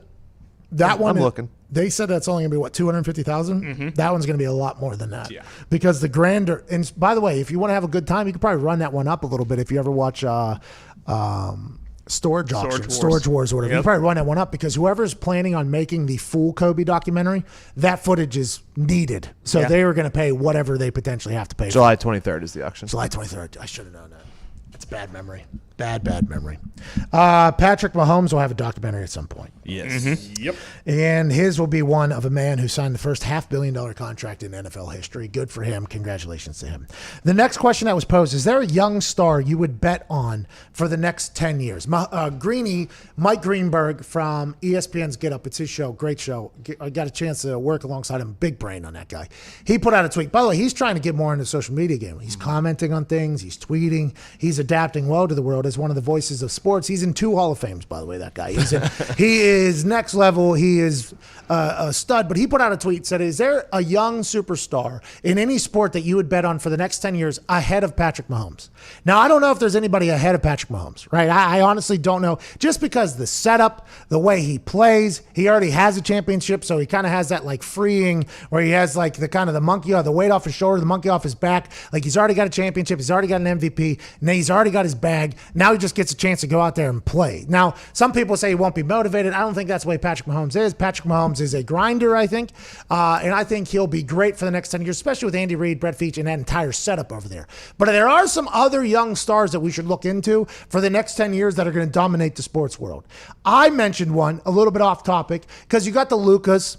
Okay, you got the Giannis's, Greek freaks. You got the Zions. They're obviously going to be superstars in the NBA, right? Those guys are going to lead the NBA into the next generation. And Zion might be the biggest star ever to come through the NBA whenever he's done with this thing. Now, topping Michael Jordan is going to be impossible, but LeBron is trying his absolute best. And then after LeBron, I assume Zion's going to try to chase him, but he's still got the Greek freak in there, which is going to be a good battle, right? That is good for the game for them. But if you think about Mike Trout, obviously, nobody knows he exists outside of the baseball community, so I assume he's going to be great for the next 10 years. Mike Trout is not going to forget how to hit a baseball. Yeah, he might finish as the best baseball player of all time. And nobody will know. Nobody will know outside of baseball. Nobody will even know who the guy is, won't be able to point him out on the street. But I think that is almost an allure to Mike Trout, is that nobody has a clue who he is. He's just kind of the unassuming guy who just hits bombs and plays great baseball. Now, he hasn't won a World Series yet, right? No. Okay, so there's Buster Olney, who's one of our friends. Love Buster Olney. Great guy. Love Buster Olney. Our go-to MLB baseball guy. Buster Olney was on Get Up this morning talking about how Mike Trout for the next 10 years is the young sports star that will take over everything and should be bet on or whatever. And I respect that. But then they started talking about how Patrick Mahomes is Showtime Patrick Mahomes. A lot of eyes on Patrick Mahomes. A lot of viewers on the NFL at all times. And how that makes him different. And then Buster Olney said, well, let's talk about production. Buster Olney said, let's talk about production because Mike Trout on the field is incredible. It's like, maybe. Patrick Mahomes already won a Super Bowl, though. Mike Trout has not won a World Series. So Mike Trout wins a World Series, you assume, in the next 10 years? I don't know. I think Mahomes has more control over that. Like, Trout has had incredible years every year, but if the team sucks around him, it doesn't matter. Like that, baseball's different that way. So he can't make his teammates better. So that's something that we could potentially knock on him not being the next big superstar. But now baseball is all about if you pay people, you win. I mean, so all that stuff. Connor McDavid, hockey player, just signed like an 8-year, $100 million deal a couple years ago. He's a stud. But we need to start thinking global. We need to start thinking international in this office. We need to start understanding that it's not just the American market, okay? We're on YouTube every single day. We got people from all over the globe. Australia, Ireland, Scotland, Wales, England, you name it. We got people watching, and that's what you got to do is you got to be a globe. Japan, shout out to Japan. Ohio, I believe, is that's good morning, I believe. And Ohio. Well, we do have listeners in the country of Ohio as well. But if you think globally for the next 10 years, if you want to think about global money, like The Rock and John Cena, you know how they make all their money? Global box office, worldwide box office. Hell yeah. I think the person you bet on for the next 10 years is the greatest soccer player on earth, Christian Pulisic. 1-year-old American soccer player currently playing for Chelsea. That's the guy. By the way, I've been ahead of this game. Now, have I covered soccer on this show a lot? No. Have I played a lot of soccer? Yeah, a lot of soccer. Did I watch soccer a lot growing up? No, too boring. Couldn't do it. But I played it.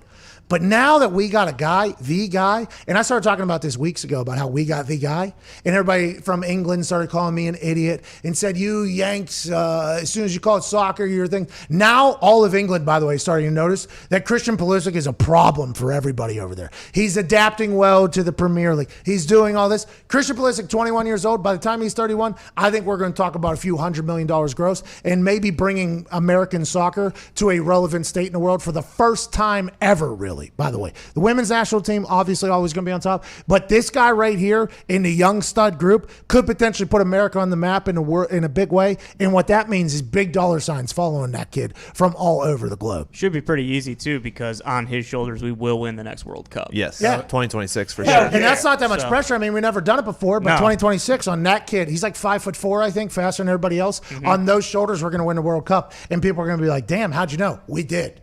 We knew.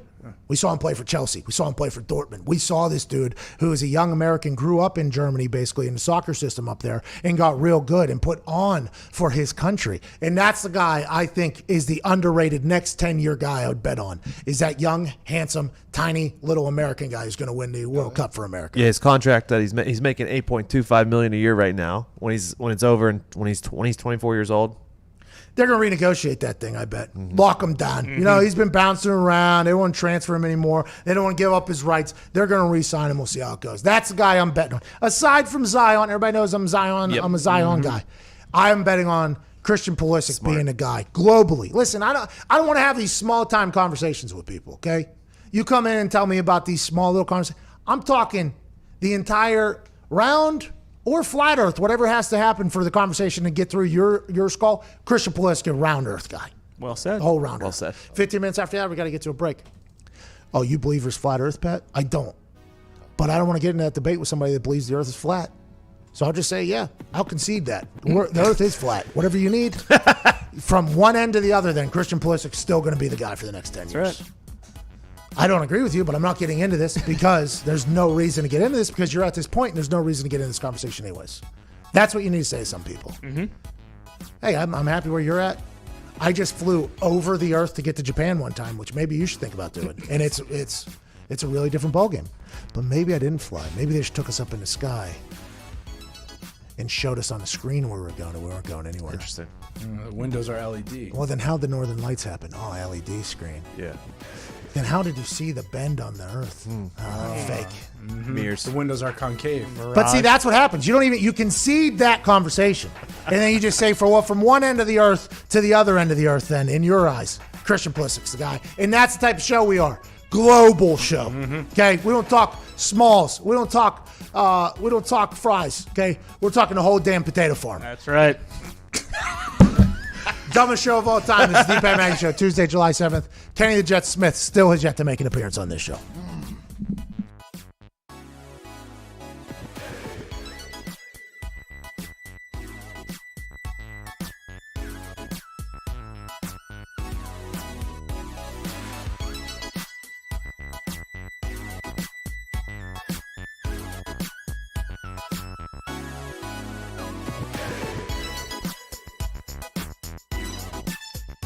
I love Hawaii, man. Every time I go there, now granted, you make a Pro Bowl, you think you're going to Hawaii. Instead, we went to the desert in Arizona. And then the next time I made a Pro Bowl, it was in Orlando. I was like, I'm out. I mean, come on. Were you the first group that they stopped doing Hawaii? Yeah, I think it was like first or second group, of course. Of course. Worked my entire life to get there. I mean, it's an honor. It wasn't, though. No. I completely understand why guys don't go. It's like Tom Brady sitting out for another Pro Bowl. He's like, yeah, he doesn't want to drive 3 hours into the desert right now to go practice. Go wherever he wants. Yeah, and then the games, They need to make it just a bunch of competitions. They need to make it a bunch of contests, like the 40, everything like that. The bench, bring back the bench for the offensive linemen. Get an eating contest in there. Get the kickers to do a kicking contest. Get the punters to do a punting contest. Have that quarterback challenge that I watched on NFL Network just a couple months ago. Have that happen again for the long ball. You get Josh Allen, Patrick Mahomes in there. You get Tom Brady, Aaron Rodgers throwing maybe on an accuracy challenge. I like the little games that they set up for the quarterbacks. By the way, I would have went to the one in Orlando. I actually said I would go if they would have let me compete in the quarterback little carnival thing they had. And they told me no. And I was like, well, I'm not going. Who makes that decision, the NFL? Yeah, I got an actual letter that said no. And I was like, well, I retire and I'm not coming. We regret to inform you that you are not allowed to participate in the quarterback I think I would do well in that thing, by the way. I think I would do very well in it. Everything is like right in my range. Like the deep ball, I think, is like 40 yards. For me, that's that's my actual flick of the wrist. Like, you know how you watch those Dude Perfect videos? Oh, yeah. And it takes them, I don't know, who knows how many Thousands. I mean, I'm not going to judge them. A lot of other people do. People say it takes them 4,000 attempts. But if you throw the ball as far as you can and it lands, then you just put a trash can there. You're like, all right, I'm just got to throw this as hard as I can again. And then it's like science is basically making you hit that. Great way to do it. In that particular quarterback carnival that they do, everything is right in my wheelhouse. Like I was built for it. And I told Conte, the Colts PR guy, I had a dislocated kneecap at the time. I was supposed to get surgery. He was like, are you going to play in the Pro Bowl? Because I had like a $250,000 bonus on the Pro Bowl or not. I was like, I made the Pro Bowl. I should get my bonus. And he was like, well, technically in your contract, it says you have to play in the Pro Bowl. I'm like, am I allowed to do that quarterback challenge? They're like, no. I'm like, no, I'm not doing it. Jim Irsay still paid me, by the way. What a guy. As he should. Good dude. Yeah, as he should, by the way. No, I don't think he should. Because the contract technically said, like, people say billionaires stay billionaires because they're stingy with their money. He could have not paid me. He chose to pay me. Good guy. That's why I think the Detroit Lions just hated Calvin Johnson.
Big NASCAR show.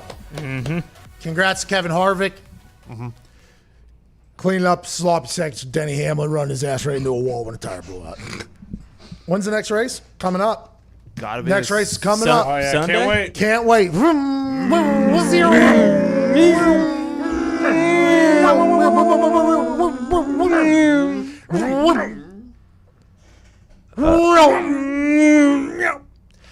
We have a Granger story of the week. To do that, let's go to our Italian friend, Anthony DeGilio. The story of the week is sponsored by Granger. What is Granger, Diggs? Let's take a look at the one that got it done. This week it's Patrick Mahomes. Well, what is Granger? What did Patrick Mahomes The story of the do? week was sponsored by Granger. Delivering the products that keep your facility running is what Granger does best. They've been doing it for 90 years. Visit Granger.com for whatever you need, whenever you need it. Granger, for the ones who get it done, like Patrick Mahomes. Patrick Mahomes and the Chiefs got it done. Great story of the week. Any other stories that have really tickled your fancy this week, Diggs, that you said, you know what, that's something we should talk about during the show? Because Tuesday we're learning July 7th. I mean, massive contract yesterday. Kenny the Jet yeah. Smith dead to the show. I mean, that's some big news. But aside from that, not really much popping off in the old sports world. Ben Roethlisberger's dog gave birth to 7 puppies. Okay. Congratulations. 7 puppies. His number is 7. Basically guarantees the 7th Super Bowl coming to Pittsburgh, Pennsylvania. What? That was the Granger story of the week right there? No, Patrick Mahomes was the Granger story of the week, but you said, is there any other stories? Oh, I thought there was a chance you just wanted to cuck the hell out of that thing. Oh, no, I would never do that. Well, it sure seemed like you were trying to cuck that story a little bit. Saying you're going to win a Super Bowl, and all of a sudden a guy got $500 million. You're trying to cut him down at the shins right Also, there. I don't understand why you can't build a glass box around the octagon on the beach and put AC in there so that we can fight on the beach. Fight Island this weekend, UFC 251, starts at 10 p.m. That means the main fight will probably be, what, 1, 2 a.m.? Yeah, probably 1:30. Okay, so that seems like that's going to be a big DVR thing going on. Or highlights in the morning guy, probably. I But thought when I said 10 p.m., that was the main fight was starting at 10 p.m. that is unbelievable. I If could that's be the wrong. case, I'm Dana gonna White find did out. it 100% right then. Everything I said about them fighting during the day, completely wrong. Jorge Masvidal and Usman almost ran into each other yesterday in the hotel whenever they were over there at Yas Island for Fight Island in Abu Dhabi. Jorge Masvidal, I guess, has been wanting to fight Usman for a long time. There is a video that has resurfaced from Super Bowl Radio Row where Masvidal, I believe, calls Usman a bitch and then says he would beat him up, but he has a cast on. Usman obviously didn't back down. Usman, great wrestler, could ground and pound, but he was training for a guy named Gilbert Burns, and now Jorge Masvidal steps in 5 days beforehand for his first ever title shot. I watched something on Jorge Masvidal. I guess beginning of his MMA career, not great. I guess he was losing some fights. Then he went and had a resurrection, they call it. A resurrection where he said, I'm just going to start knocking people out. And that is what he's been a one-man wrecking crew. Just inked a new deal with the UFC. He was talking about money being an issue with the UFC. That gets handled whenever he signs up to take a fight over in Abu Dhabi in less than 5 days' notice. He's the BMF champ. And after this weekend, although he's an underdog, could be the welterweight champ as well. What a come-up for Jorge Masvidal. Game bread? Yeah. Game bread. Game bred fighter, right? Game bred fighter. Full-time fighter, by the way, is his new thing. Full-time fighter. Listen, you need somebody to fight, I'll come in there and do that. Welterweight champ Kamaru Usman will defend his title against Jorge Masvidal at UFC 251 on Fight Island. That's going to be a good fight, right? Oh, yeah. That's going to be a good fight. Now, listen, I have predicted UFC fights before. One of Jorge Masvidal's I predicted against our guy, Ben Askren. Now, he's not really our guy because he chose not to follow me after coming on the show. I thought we had a great conversation, potentially going to throw Frisbee together, but it was a cool combo, that guy. Ben Askren, cool combo. Did not expect him to be a fighter, but I asked him before he fought Jorge Masvidal, direct question was, you ever get worried about a flying knee there because you're a wrestler? You ever get worried about a flying knee? He goes, well, that's kind of the whole fight. You got to time it up or whatever. Jorge Masvidal knew that knee was coming and that I wonder in the next couple days what his plan is for Usman, because watching those videos of Conor McGregor practicing that, it was like a 1, 2, 3 drop back knockout on Jose Aldo. The Sports Center account put out him practicing it versus what it was. It looked like it was a choreographed dance. Yeah. And then Jorge Masvidal the day before the fight is doing flying knees into this guy's chest who's holding things and getting knocked out. It's like they know what the hell is going to happen.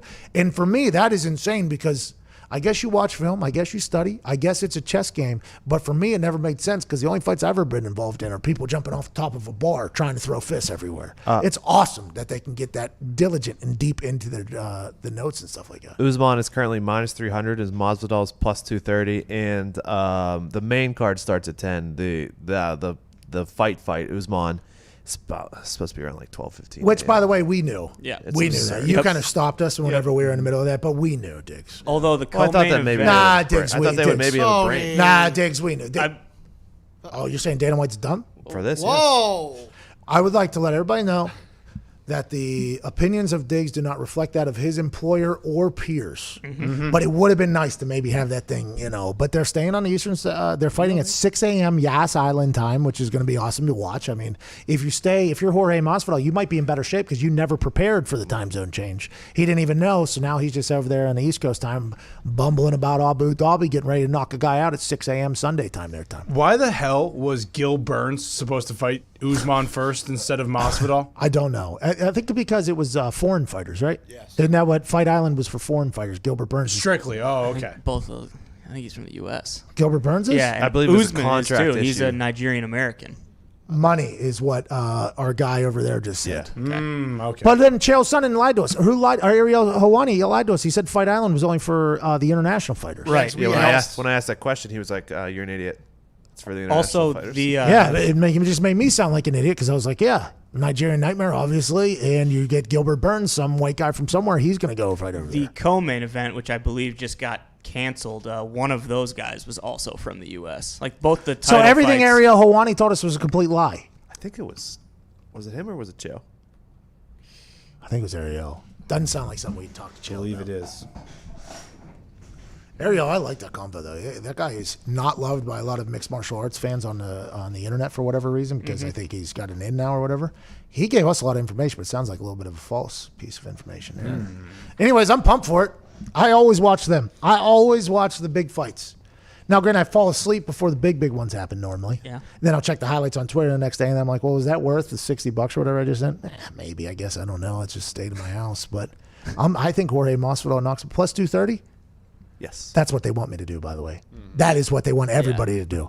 They're showing highlights of Jorge Masvidal knocking people out. He's doing interviews. He's taking his fight short notice. Everybody wants you to hammer Jorge Masvidal. And who am I not to do that? I'm going to hammer Jorge Masvidal, by the way, to knockout. Yeah. By the way. There it is. Knockout. What are those odds? Because I think that's the only way he's going to win. Yeah, That's the only way he's going to win this thing, is if it's a knockout. What are those odds? First round. Jorge Masvidal by TKO or KO is plus 340. Yeah. What about the first round? Method in round. Jorge Masvidal KO, TKO plus 950 round one. Yeah, there it is. That's where I'm living. Tasty. You will find me there. And that first round ends at what, 2:30 a.m.? I'll be asleep. I'll find out the next morning. Shout out to FanDuel for putting plus, what, 950? TKO in first round, 950. Yeah. Yeah, it's going to happen for sure. 28 minutes after the hour, we got to get to a break. Josh McCown allegedly joins us on the other side. First hour, I said this about Kenny the Jet Smith. Couldn't get a hold of the guy. He's currently doing another interview right now. Now Josh McCown will join us. Can't wait to talk to him about the quarterback position and what this means with Patrick Mahomes getting paid $500 million to play football. Does Josh McCown maybe wish? Nah, not going to say it. He won a Super Bowl. Yeah. Probably wishes he was a starting quarterback that won a Super Bowl. Probably wishes he won the MVP the year before that. There's a lot of wishing. I wish I would have went back and played quarterback earlier. Would have been faster, jump higher, smarter, the whole thing. I wish I would have done it. Can't live in the ifs and buts, right? Can't do it. Nope. But we'll ask Josh McCown all about him on the other side. This is the Pat McAfee Show.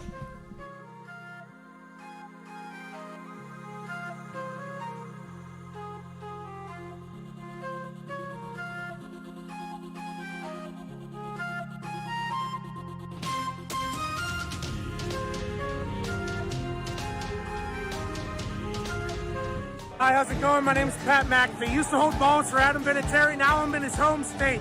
College game day is absolutely electric in Brookings, South Dakota. Let's go! College game day has made the voyage to Brookings, South Dakota to experience a game with the best fans in college football.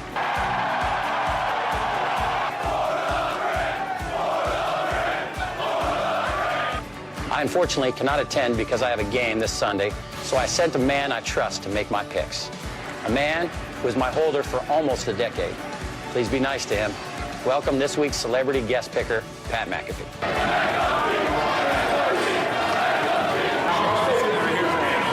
Go big, go blue, go Jacks. Hosting Auburn. Yes, everybody saw this. The best fake punt in the world. What do you think, Pat? I absolutely loved it all the way up until execution time. That is not one we like to show in the brand headquarters and punting and kicking world. Oh, dance off. Oh, let's get weird. Yes. Duck that, huh? Bang! Right off the top of the dome. That makes it a lot easier when you got a dummy standing right in front of you like that. Running. He's Hayden Daniel Russo. Wax on, wax off, knee to the face. World Series. Go, Yes. go, yes. These teams stick with that 15. They celebrate by doing shotguns. And I'm a big fan of that. I'm going with the University of Virginia Cavaliers. That was great. Whoa! And I will never, ever in the history of my life cut against that ball. Oklahoma State is a win here. Not so fast again.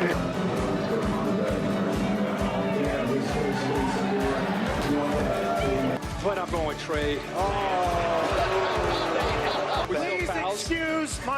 dumb friend Kirk. Look at this crowd. They've been out here since 4 a.m. College game day comes to town. They lose their mind. The population of this state is about 800,000. And when the Jackrabbits take the field, they're alongside all 800,000 South Dakotans. The Dakota marker was in Fargo for far too long. Today, 5 o'clock local time, the Dakota marker is back in beautiful Brookings, South Dakota. Terry School. They might be the Jackrabbits, but they're the GOATs today. Ladies and gentlemen, South Dakota State with the win. Give me everybody's head. No. Don't do that. No. No. Leave. Coach. No. Pat says it'll be no. I told you I came on your radio show that we were going to get you on College Game Day. Not only are you incredibly intelligent and handsome, you're a man of your word. You picked North Dakota today, so I had to bury you. That's okay. But it's been nothing but incredible. The College Game Day crew is hospitable. In South Dakota State, I think we can all agree, they showed up here. Yeah. But I loved it. I've watched the show, obviously, forever. And it's on in every single NFL locker room. My coaches are. So this is a big-time deal for me, my family, my friends. All right, I'm back in the day here. Appreciate you, boys. It's from the training room of the Colts. AJ Watt tweeted. I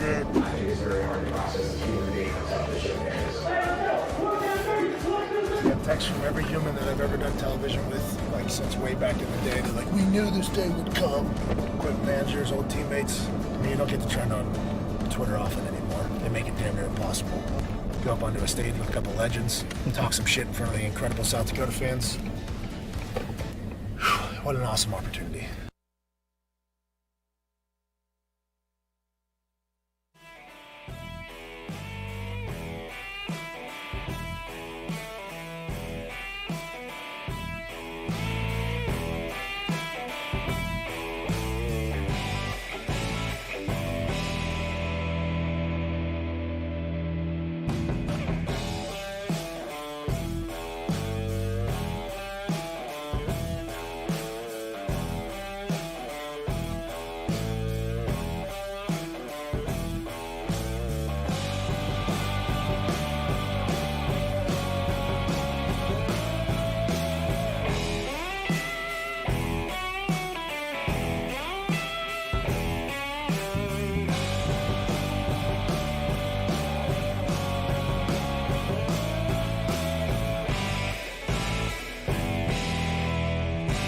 Welcome back to the Pat McAfee Show here Tuesday, July 7th. I just got a glimpse of the human that's about to come on the show.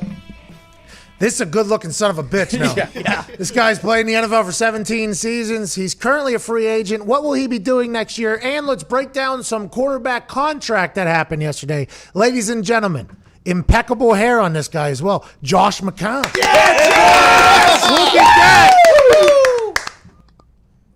You look unbelievable. Are you muted right now, too? This could be tough. This is not good. Oh, my God, Josh. No. Josh. He's got to pick it up. Oh, you got to pick it up. Is it laying on something? They're laying on something. Yeah. Let's go. There we go. Is that a picture from every single team you've played for behind you there? No, is that enough pictures? No. There's no chance of enough pictures. What are you up to, man? What have you been up to this offseason? Where at? Been back and forth a little bit in Texas, seeing some family, and then here in North Carolina.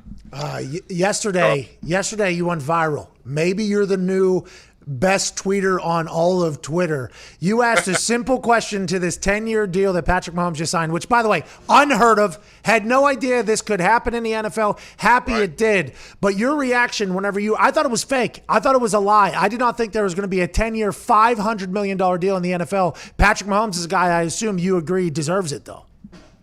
Absolutely. I mean, I think he's got a championship. You just what the tape tells you alone, without the championship, would suggest that he's going to be a long-term franchise guy. And I think from the team standpoint, it makes sense for them because they can now forecast their books. We've seen these teams that sign these franchise guys that, like the Seattle Seahawks, where you pay Russell and then now you struggle to kind of get back to where you were pre paying him. You know what I mean? So I think this is very smart on both sides. From Pat's side to say, I want to continue to be competitive and win championships, but also from the club side of being able to go, okay, let's forecast our books out. That way we can build a team around Pat and know what we're going to have for the next 10 years. So I think it's good for both sides. It's great for the sport. I know you and I can both say this as players, that we've always watched the ticker at the bottom, and you watch the NBA guys sign and the MLB guys sign, and you're like, why are we having contracts like that? So I think it's kind of cool for us to look at that ticker and see Pat do what he did. Okay, so this is an interesting thought that I had whenever Andrew Luck was about to be up for renegotiation. I was like, Andrew is a super conservative guy. The way he lives, he doesn't like go out and spend. He rides a bike, literally. I mean, he was like this super like hipster almost guy. I said, Andrew's potentially, and he got his ass kicked the first couple of years he was with the Colts. I said, Andrew's potentially the first quarterback who's up for a contract who says, you know what, don't pay me as much. I would like that money to be spent on the offensive line or around me so we can have a good team. Now, that didn't happen, and I was told that I was incredibly naive because there's no way agents or the NFLPA will let a quarterback take a lesser deal because then the quarterback behind him now has to take a lesser deal because of it. It feels like with this deal, Pat was broken off, and it was team friendly as well. I have no idea how they came to this conclusion, but I think it was a brilliantly crafted contract for them. Exactly, and I think we'll see in the coming days, a lot of times the devil's in the details, and the structure of these contracts is what matters the most, and it's what allows teams flexibility. And so I think when we see structure, that'll be key. But obviously, I mean, when you give up this many years, the reality is, could Pat have made more money had he gone 3 or 4 years at a time? Absolutely. I mean, that's the market. That's the free market. I mean, anytime you can hit the market, you're going to maximize your value. But at the same time, I do believe just what you said. He's taking that into consideration. He's saying, how can I help my team? How can I compete for championships year in and year out? And I think this is going to allow them to do that. It'll just be interesting to see how they spend that money. Because I'm with you. I think conventional wisdom for some people would say, if you're a franchise guy and you want to win, and it seems like Tom Brady had done that in New England, kind of set the template for that, is let's take less money and put a team around. But you look at New England and how much did they really put into people around them? It's not like we're not sitting here going, man, they spent $15 million a year on receivers all the time. They really didn't do that. So it's hard for a quarterback then to say, yeah, I'm going to give up as long as you're going to invest in people around me. So that said, I do believe Kansas City will do that. I think they're an aggressive organization that wants to continue to win. They've got players on deck that they're going to have to pay. You know what I mean? That roster is not short on talent. And there's going to be guys that they need to pay, and I think this is going to give them the flexibility to do that. Hey, a lot of trust there by Pat and Kansas City and Pat, by the way. That's why it's so abnormal, because that's trust between both sides there. And I think we enjoy that. I mean, I know I appreciate it. It's cool to see that. Like, let's come together and work to do the best for both sides so that we can continue to win games. And it kind of gives you the feeling that, you know what, while it is a business, and never forget that, there is a team aspect to this that maybe we're capturing a little bit with this deal and with Pat, that, we want to do the best thing for both of us moving forward so that we can continue to bring the best football we can to Kansas City. Let's talk about, I'm going to put you in a terrible position here, but the Chiefs in the future are going to have to make decisions, right? That's just what they're going to have to do with all their weapons. As a quarterback, and you've probably seen the way their offense runs, even though you're busy on every other offense, you've probably been in that offense 5 different times, probably 5 different teams, I assume. Right. What is more important? Having a guy like Tyreek Hill who can speed kills matchups. He can kill every single matchup. Travis Kelce, who is going to get paid here in a couple years. He's going to need some money. He's going to be 32. You got a lot of horses in there that are going to need to be paid. As a quarterback, if you're Patrick Mahomes, which all of them is obviously the answer, but what is that role? Who do you see getting that payday? And ultimately, who do you think is going to end up having to go get money somewhere else? Golly, that's a great question. I think just the conversations that I've had with DBs over the years, like when we're getting ready to play a team, and let's say it's a big receiver, there's not as much nerves when it's a big guy. It's a tall, physical guy. Now, I like throwing to a big, tall, physical guy personally. That's my preference. But DBs will tell you speed scares the crap out of them. It keeps them up on Saturday night because if that guy gets by you, you're done. You're cooked. And you talk about a guy like Patrick Mahomes who can stretch the field with his arm. So I would think that Tyreek Hill and the guys that have the speed are the guys that will hold the highest value to that organization. I think Kelsey's an unbelievable player, but when it comes down to like having to pick, it's going to be hard. And if his number is such that they can't afford it, it would be hard. I would just it'd surprise me if they didn't pick speed because it fits Pat's skill set. But you're right on the system, and I think Andy Reid proved that in Philly and everywhere he's been, and the number of quarterbacks that have played in that system and has been successful. Andy Reid can do that.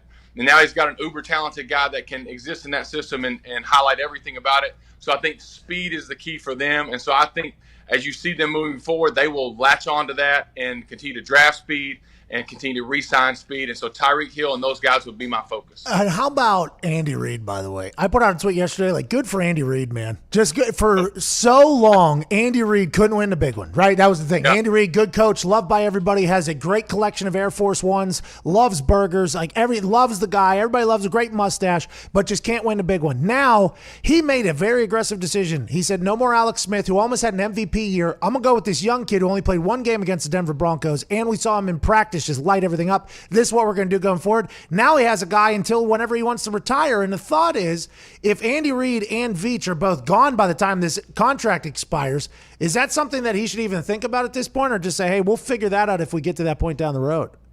Yeah, I would think so. I mean, obviously, I think the only reason they would be gone is probably for retirement, because if they're struggling in a situation where they both have to be fired, then you probably shouldn't have paid Pat all that money.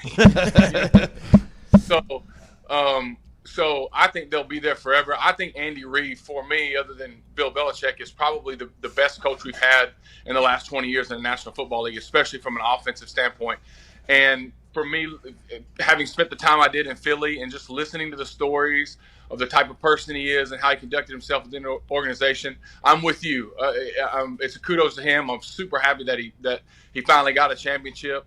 But I think we're going to see a lot of great offensive football come out of Kansas City, because you have the best offensive mind that we've had in the last 30 years in Andy Reid, and probably the most talented guy that we ever had to play the position together. And so these next few years especially are going to be fun to watch. What is it like whenever like a guy like Andy Reid is drawing up plays for a Patrick Mahomes? It feels like, because if you watch Tyreek Hill and a couple of those things, he motions from the right side to the left side, back to the right side, then he's in motion and he's gone. It's like Andy Reid is a beautiful mind on a dry erase board. He's like, all right, we got a guy here who's faster than everybody. Let's just go ahead and run him. He'll just do one of these. And then we'll have Travis Kelce just do one of these. And then we'll have our quarterback sprint backwards 25 yards, and then he'll just throw it off his back foot as far as he can to somebody. That has to be so much fun for Andy Reid. He can do anything that he's ever dreamed of. Any play he's ever thought of is now capable whenever you have a guy like Patty Mahomes at quarterback. Exactly, and I think there's a fearlessness that comes with that, and that's what Andy Reid has always had. This let's draw something up, and most of the time that happens, Pat. Offensive coaches will do that, and it'll look good, and everybody in the room will be, oh man, that's cool. We ought to try that. And then there's this, but what if? What if this happens? What if that happens? And all the could go wrong start coming up, and it doesn't get put in. And I think Andy is the opposite. And you just mentioned it a while ago, like going from Alex Smith to Pat. There's a fearlessness to that of going, you know what, I believe in what I see and what my mind knows, and I'm gonna move forward with this young quarterback. It's the same thing with his plays.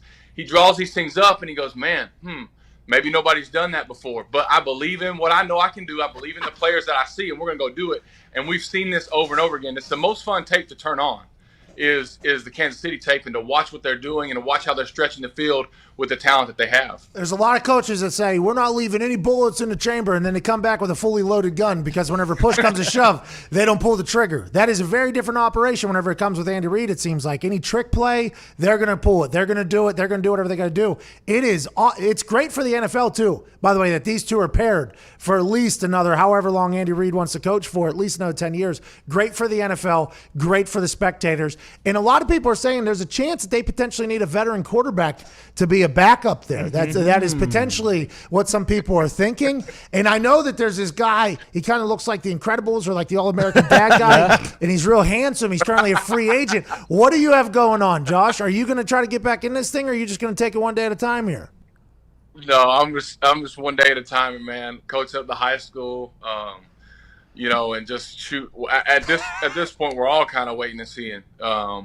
what's going to come with this next season. Hopefully we get everything safe and healthy and we can play football. But I'll just wait and see what happens. I'm enjoying really working with my sons this offseason and a couple of quarterbacks and training those guys and we'll see. And it wouldn't be a bad idea to hang around Kansas City and go watch those guys. I know that much. You know what I mean? Just to sit there on the sideline and just enjoy the show that they put on would be super cool. But yeah, you never know.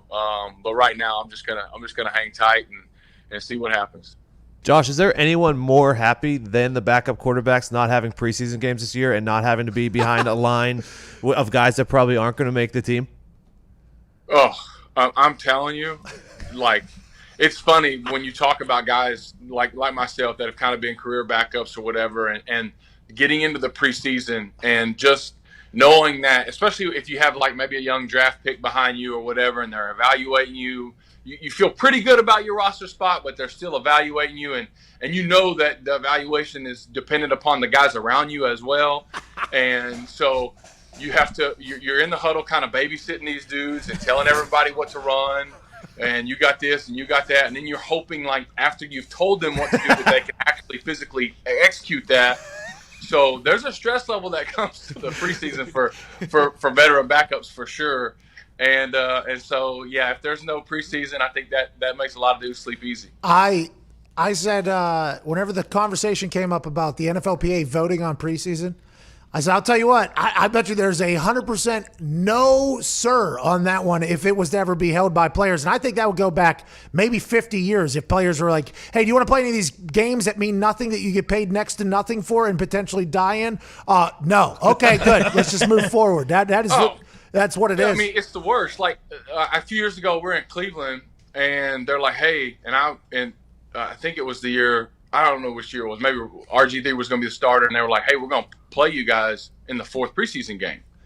And I was like, "In the 4th game?" And they're like, "Yeah, we're playing in the 4th game." And I was like, "All right, well," and they were like, "Don't get hurt, but play."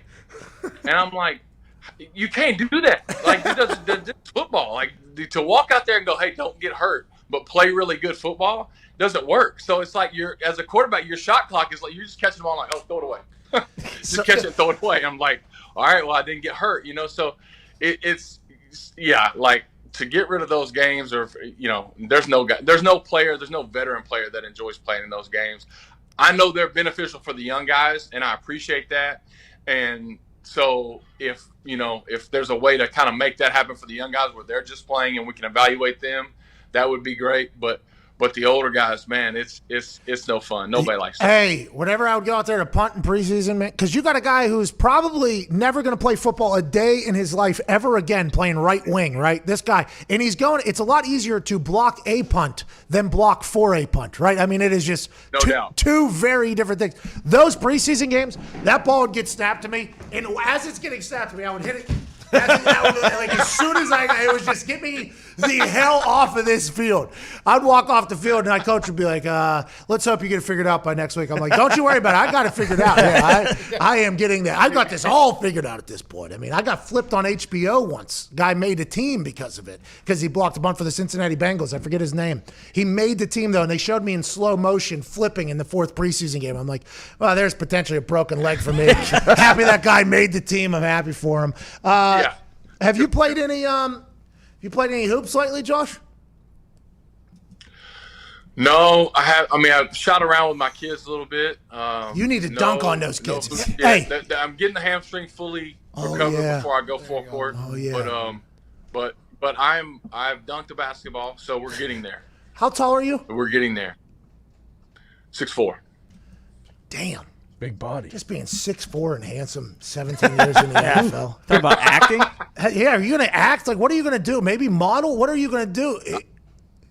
I don't know. I don't know what Dilf Weekly is looking for. Kind of model GQ. That GQ potentially, Josh. I mean, it's next level. Whenever you figure out what you're going to do, will you let us potentially announce like the information? Let's break it on the Pat McAfee. Yeah!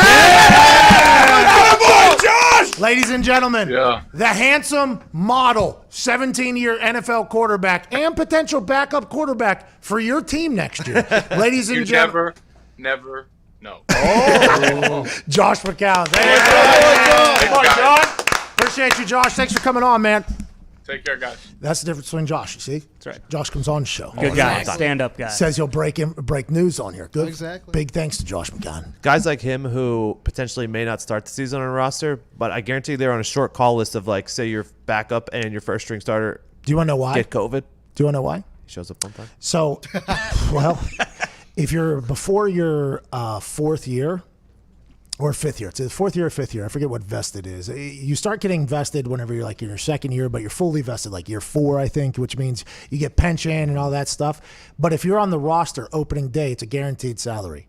Okay, so that's why you see after the first week going into the second week, you see a lot of vets get picked up because people don't want to have the guaranteed contract the entire time. So they pick them up for week 2 because that's a rule. If you're on the roster, opening day, guaranteed contract for the rest of the year if you're year 5 or after that. So the older heads, you see them like second year or second week get picked up because that's the team going, yeah, we like you.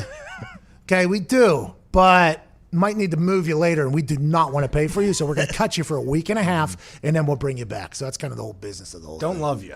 Josh McCown, though, is not – I assume his salary is not going to be that. Matt's backup quarterback still probably $3 Probably million, about the same $4 as million. Cam's. Yeah, Cam Newton. Cam Newton's going to be a starting quarterback at $1 million. Think about that.